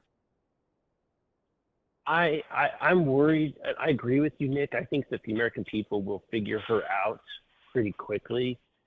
I worry that it will be once she's president. That's my big concern. And so I'm not trying to be doomsday, right? But this is possibly the worst possible scenario, is that you've got she gets elected. Now you have a true believing leftist progressive Democrat who actually wants to accomplish. So I think Joe Biden didn't really, you really think that he cared? I think he just kind of was there and just did whatever whatever the Democrats said, got him elected. Okay, whatever, he'll do it. So long as his family's making money and he gets to have ice cream every day and be call himself president. But Kamala actually believes all this stuff. And I think that now what's going to be hard is for her to, if you put her on the spot and say, do you actually think that people should address people by their pronouns? Or do you actually think that the border should be open? What would you do with the border policy? Or do you really think that people should not be driving electric vehicles in 5 years? Like I'm saying, you really think people should be forced to drive an electric vehicle in the next 5 years? All of those things. I think that's where we're going to have to get her as soon as possible, because until we get her, and the American people to understand what she really, really stands for. When you vote for Kamala Harris, it's not voting for the young minority woman who's running, and you're voting for somebody that is truly going to double down on the crazy path that the left has taken us, and it continue. Sorry to keep going, but to continue this whole division of America, like they already are creating these groups for Kamala. I don't know if you've seen it. Like she's got white dudes for Kamala, and she's working with to try to appeal to the transgender people through RuPaul. Like this is how Democrats, their brain thinks, is that they don't think of you and I as just a person with a brain. They think of us as a segmented part of of our race. We are talking with Congressman Burleson. On one hand, it's difficult to get a real beat on what's going on because the media, of course, portrays her in a certain way that we recognize, if people believe it and are misled, can benefit her. But then at the same time, I think, the person who, even if initially they're curious and interested and they think, well, this may sound good, they're still going to the grocery store. They're still finding that their bills are not being met. They're still dealing with crime in the inner city. They're still seeing all of these problems. And then many of the problems, like the border, that they know that she was put in charge of this because the media propped her up in order to enhance her credentials to the American people as this person in charge of the border, and they know that she's trying to pretend now that wasn't part of what her vice presidential administration was doing. And so when it comes down to ultimately the reasons that this ticket or the Biden-Harris ticket was already suffering, I think that those reasons are still there for the average person. And we do forget that there was trouble for these two prior to the debate. Those problems, they were increased. The problems were increased by the debate. They were amplified. But already there was a suffering there. And so the thing that hurt the Biden campaign the most prior to the debate was the fact that the things that they were losing on because people knew them personally. And that's not going to go away. And so that gives me hope that their marketing efforts will be a little less effective than they could otherwise be. Yeah, no matter how much they try to tell you how great the economy is. I know so many people that are just trying to, everyone is struggling, and we are. Everyone's trying to, tighten your belt. And I think that everybody remembers what it was like 4 years, 6 years ago. And that it was, whenever 6 years ago, I went out to dinner and I wasn't saying to the kids, okay, everybody's getting water, right? I know. That's the kind of but now it's like, well, we can't go out to dinner and, today, guys, we're going to go to the grocery store. We're going to try to, Well, and this is and everybody's feeling that. I think in what you're seeing, and as a overarching, is you're seeing the amount of money that's put in savings is diminishing. The amount of debt that people are taking on across the nation is increasing. And so it's not just how you feel. This is what's happening to the economy. Well, and everybody can sit back and what's the best approach. And I do think that there is value in relaying to people how extreme Kamala is. But at the same time, the problem that people were having with the current administration was the way things were going. And so I also think at the same time there's value in just saying more of the same. She's just going to be more of the same. Even not focusing so much on she's even further to the left than Biden, because what does that mean? To some people, that may be a good thing. Oh, well, she needs to be more government programs. But saying more of the same, it's more of the same, and demanding what is she going to do different? Because we know she doesn't really have any plans to do anything different in a meaningful way. And hopefully people will. If anything, she'll probably double down on all the dumb ideas that Biden had. I wanted to ask you, Congressman Burleson, with us here before we let you go, and then any other thoughts you have. One of the promises that House Speaker Mike Johnson made, and to you all, he sent letters to all of you stating that that you all would not break for recess until in August, quote, unless all 12 appropriations bills have passed the House, according to one report. But it appears as if that is not going to be a promise fulfilled. What's the situation there? I mean, I work with politicians. They promise everything. Yeah. I'm frustrated. I don't think he should have made that promise because he knew that probably when he made it, he wouldn't be able to keep it. The dynamic that happened last year, he was not. He's delusional if he thought that he was going to be able to actually pass an appropriation of the 12 appropriation bills. What we're going to have, Nick, is that we're going to end. We tried. Let me back up. So what happens when this is the same thing that happened last year is that Republicans were able to pass the first few bills that dealt with issues that Republicans don't really care much, that are not near and dear to our hearts, okay? Or things that we are not willing to cut, like the military. So we get that out of the way, and we pass that appropriation bill. Then we pass the bills that cut the EPA 20%. Everyone's like, yes, I can do that. But then when we get to things like, okay, if we're truly going to meet the financial, the budget, we're going to have to cut these remainder bills, and we're going to have to cut them by, a certain percentage. And then Republican members are saying, well, I can't go that far. Right. I can't do that. I have to get elected back home. I want to take home some bacon back to my district. And so, this is a uniparty problem. This is a swamp problem. You've got people that still think that if they do the right thing and they cut programs, they're going to lose their seat, and losing their seat is more important than doing the right thing. Right. And so when in that dynamic, Johnson isn't able to get them on board with making the additional cuts. He's certainly not going to get people like me on board with passing bills that are not making cuts, because I didn't and I'll be clear, I didn't go up there, and they don't need my vote to continue to do the spending that they are going to continue to do anyway. And because of that, I'm not going to be part of it. And so ultimately what he's going to do, he's going to package it all up in a continuing resolution, and then he'll pass that.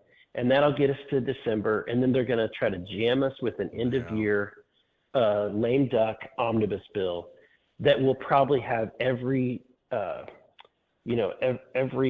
earmark and pork barrel spending and all of the things that the swamp is going to love and the Democrats are going to love right before, hopefully, I pray to God, Donald Trump takes office.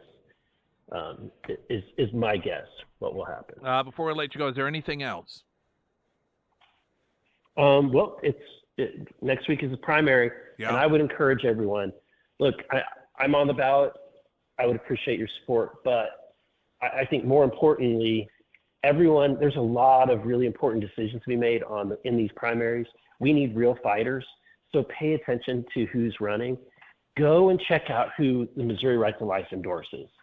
Missouri Right to Life does a really good job. They don't let people lie to them. There's a lot of politicians that will say they're pro-life, and then behind the scenes they don't. They work against the effort. Missouri, I would encourage you, go look at who they endorsed. Go look at who Missouri Firearms Coalition endorsed. They're the same way. Go look at people's scorecard at CPAC, the ratings.conservative. I think it's conservative.ratings.gov or ratings.conservative. go look at these scorecards and find out where these candidates truly stand.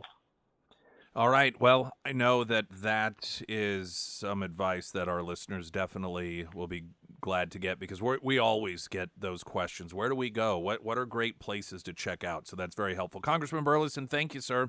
And we'll talk to you next Monday. Thank you. You too. Springfield's Talk 104.1. I'm Nick Reed.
All right, I got to throw her over to traffic, and then Biden today expected to announce his efforts to essentially, in meaningful ways in his assessment, revamp the Supreme Court, because when totalitarians don't like what a separate branch of government does, well, you just stick it to them, and that's what he plans on doing.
Springfield's Talk 1041, your first alert forecast from Color 10 Fox 49 meteorologist Tom Schmidt, sponsored by St. Clair the Ozarks Home Improvements. So we have a heat advisory in effect for the entire listening area until Thursday. Today we do have a slight chance for scattered showers, mainly before 11 a.m.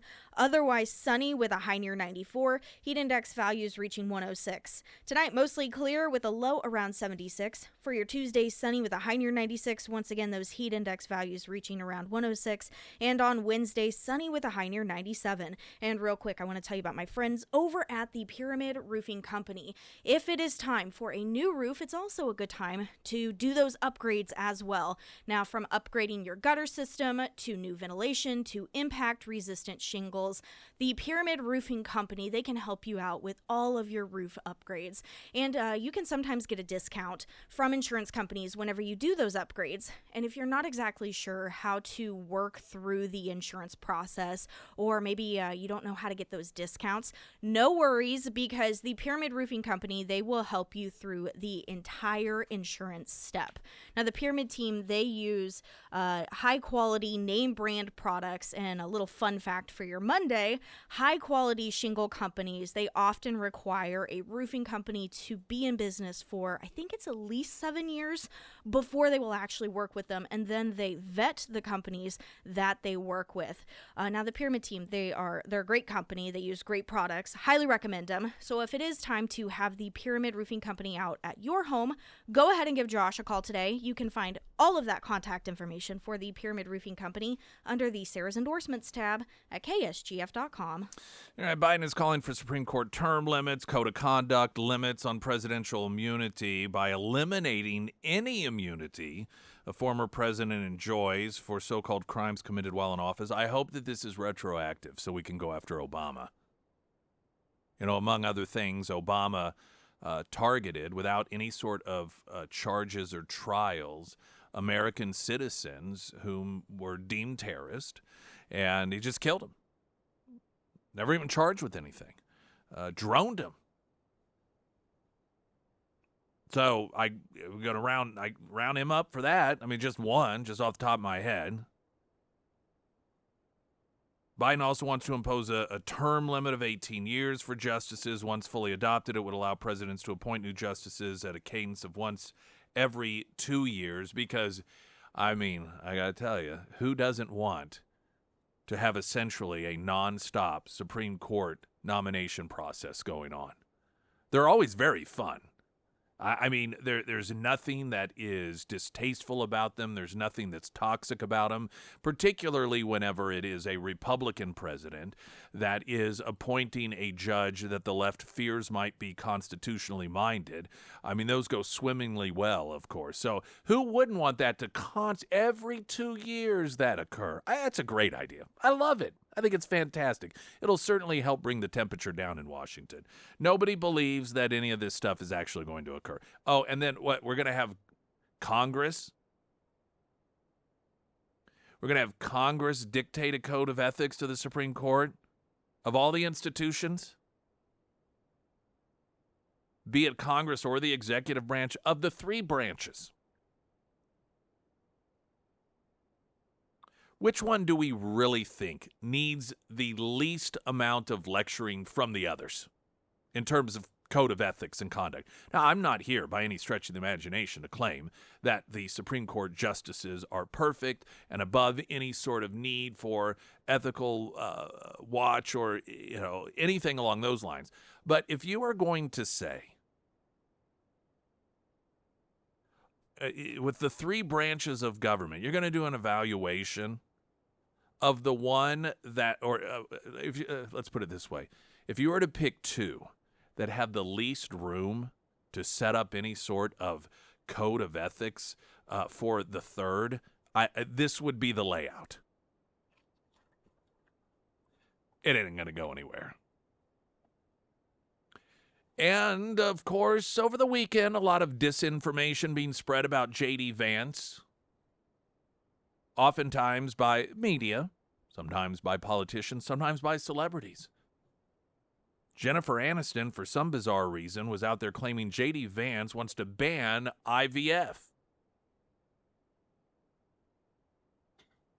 Quote, all I can say is, Mr. Vance, I pray that your daughter's fortunate enough to bear children of her own one day. I hope she will not need to turn to IVF as a second option because you're trying to take that away from her too, which is weird because Vance has been a vocal supporter of IVF. You know, the thing about some of these people on the, and listen, I don't know, Jennifer Aniston, may come as a surprise to you. Do I think that she decided to go out there and deliberately tell a lie that was 100% provably? I mean, this isn't an opinion situation. J.D. Vance has verbally been supportive of IVF, and she's out there claiming not only is he not supportive of it, but he wants to ban it. It's 100% not true.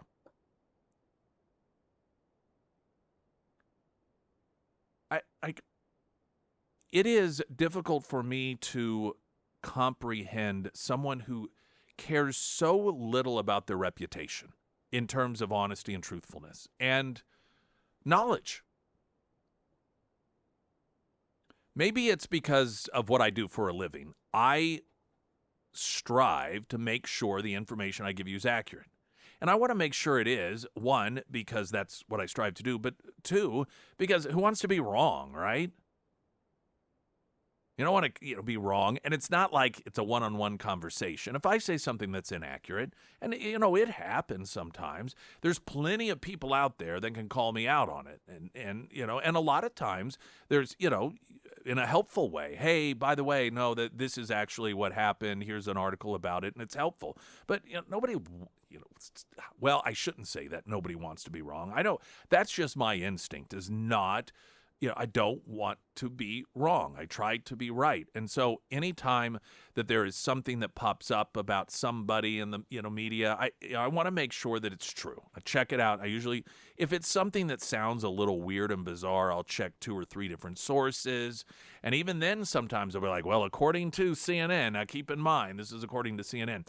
So to be a celebrity, and where she got this disinformation, I don't know, but just to run with it.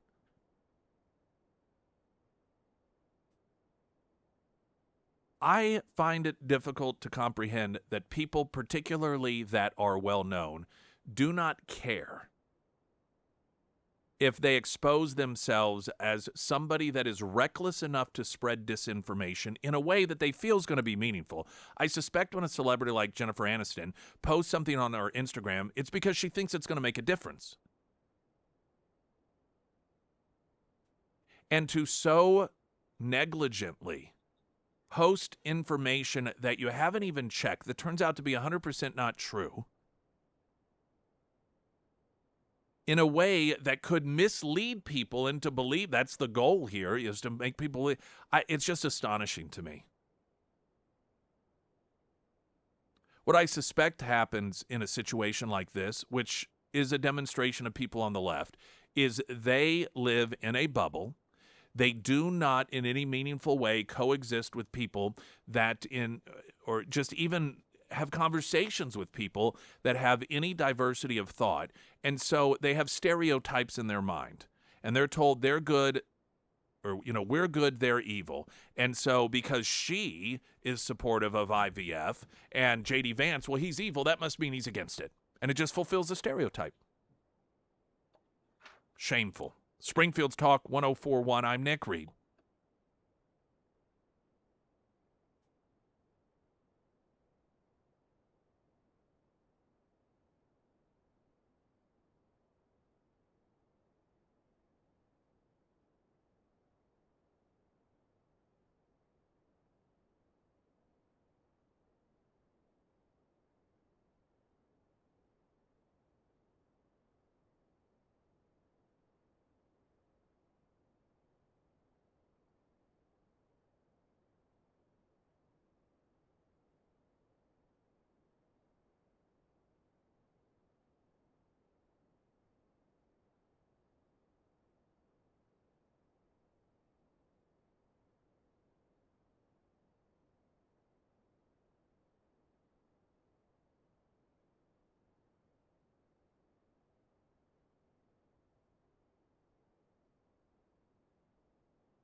Geez, average starter home value up 54.1% over the past 5 years. Jiminy Christmas. Well, speaking of J.D. Vance, Harris campaign got caught in a lie about J.D. Vance. As you know, the left is trying to spread conspiracy theories about the Project 2025, claiming that it is a Trump campaign effort, and then in addition to that, claiming that there are a lot of things in it that aren't in it. So they like to double lie, not just lie once, but lie twice. One of the postings that her campaign sent out is that leaked audio. They got a hold of leaked audio of J.D. Vance talking about how he supports Project 2025. Well, that's not true. Number one, it's not leaked audio. It's audio from an interview that was done prior to the existence of Project 2025. So they took comments that he made about something that had nothing to do with Project 2025 because it didn't exist, and falsely claimed that it was secret audio leaked, a secret interview. Uh-oh, J.D. Vance is in trouble now. We know this because the reporter, Ben Dominic, took to social media to chastise the Harris campaign for trying to falsely tie VP nominee J.D. Vance to the project, saying, quote, "The Harris campaign is falsely representing this interview, which took place before Vance even announced a run for the Senate and years before Project 2025 ever existed. I know this because I'm the interviewer." A number of other outlets, and even like CNN calling her out for lying. Facts first, they write. One of Harris's claims about Project 2025 is false. Yes, this is CNN.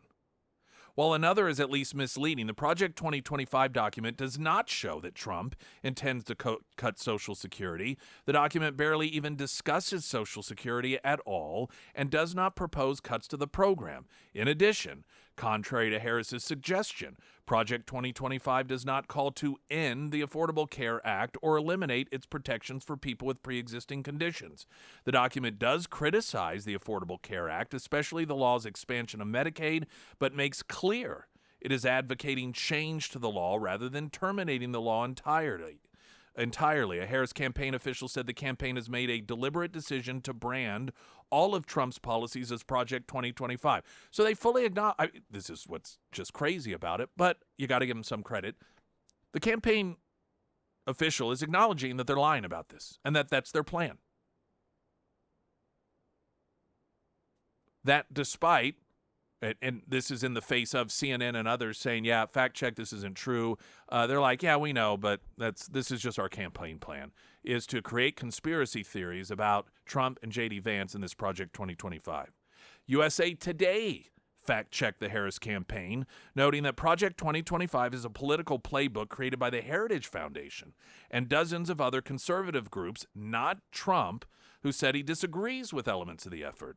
Roy Bluey at the Daily Signal points out another fact-check article published Wednesday by Verify, a website devoted to stopping the spread of false information, debunked the myth that Project 2025 called for the elimination of individualized education plans, commonly known as IEPs.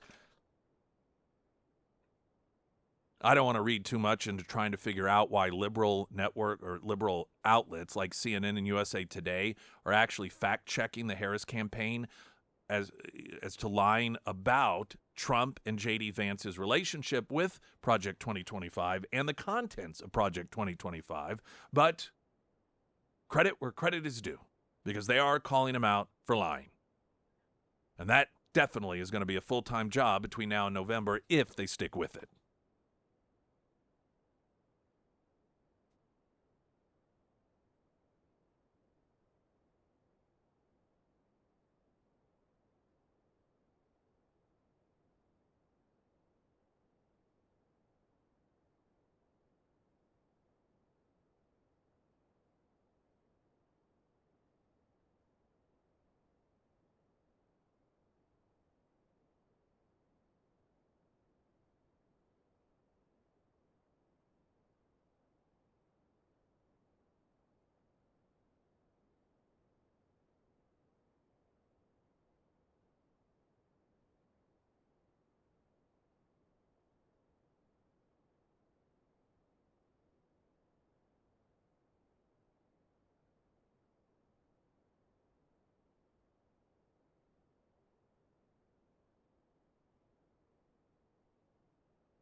So in a week's time, we went from Kamala Harris being border czar to no, she was never border czar. And they went to Kamala Harris. What was the other? Oh, that she was a proud supporter of raising bail funds for BLM. To no, she wasn't. And now, according to her campaign, she no longer supports the fracking ban that she supported in 2019. So within a week's time, like I said, every day we learn that Kamala is someone new. Glenn Beck's next. Talk with you tomorrow. I'm Nick Reed.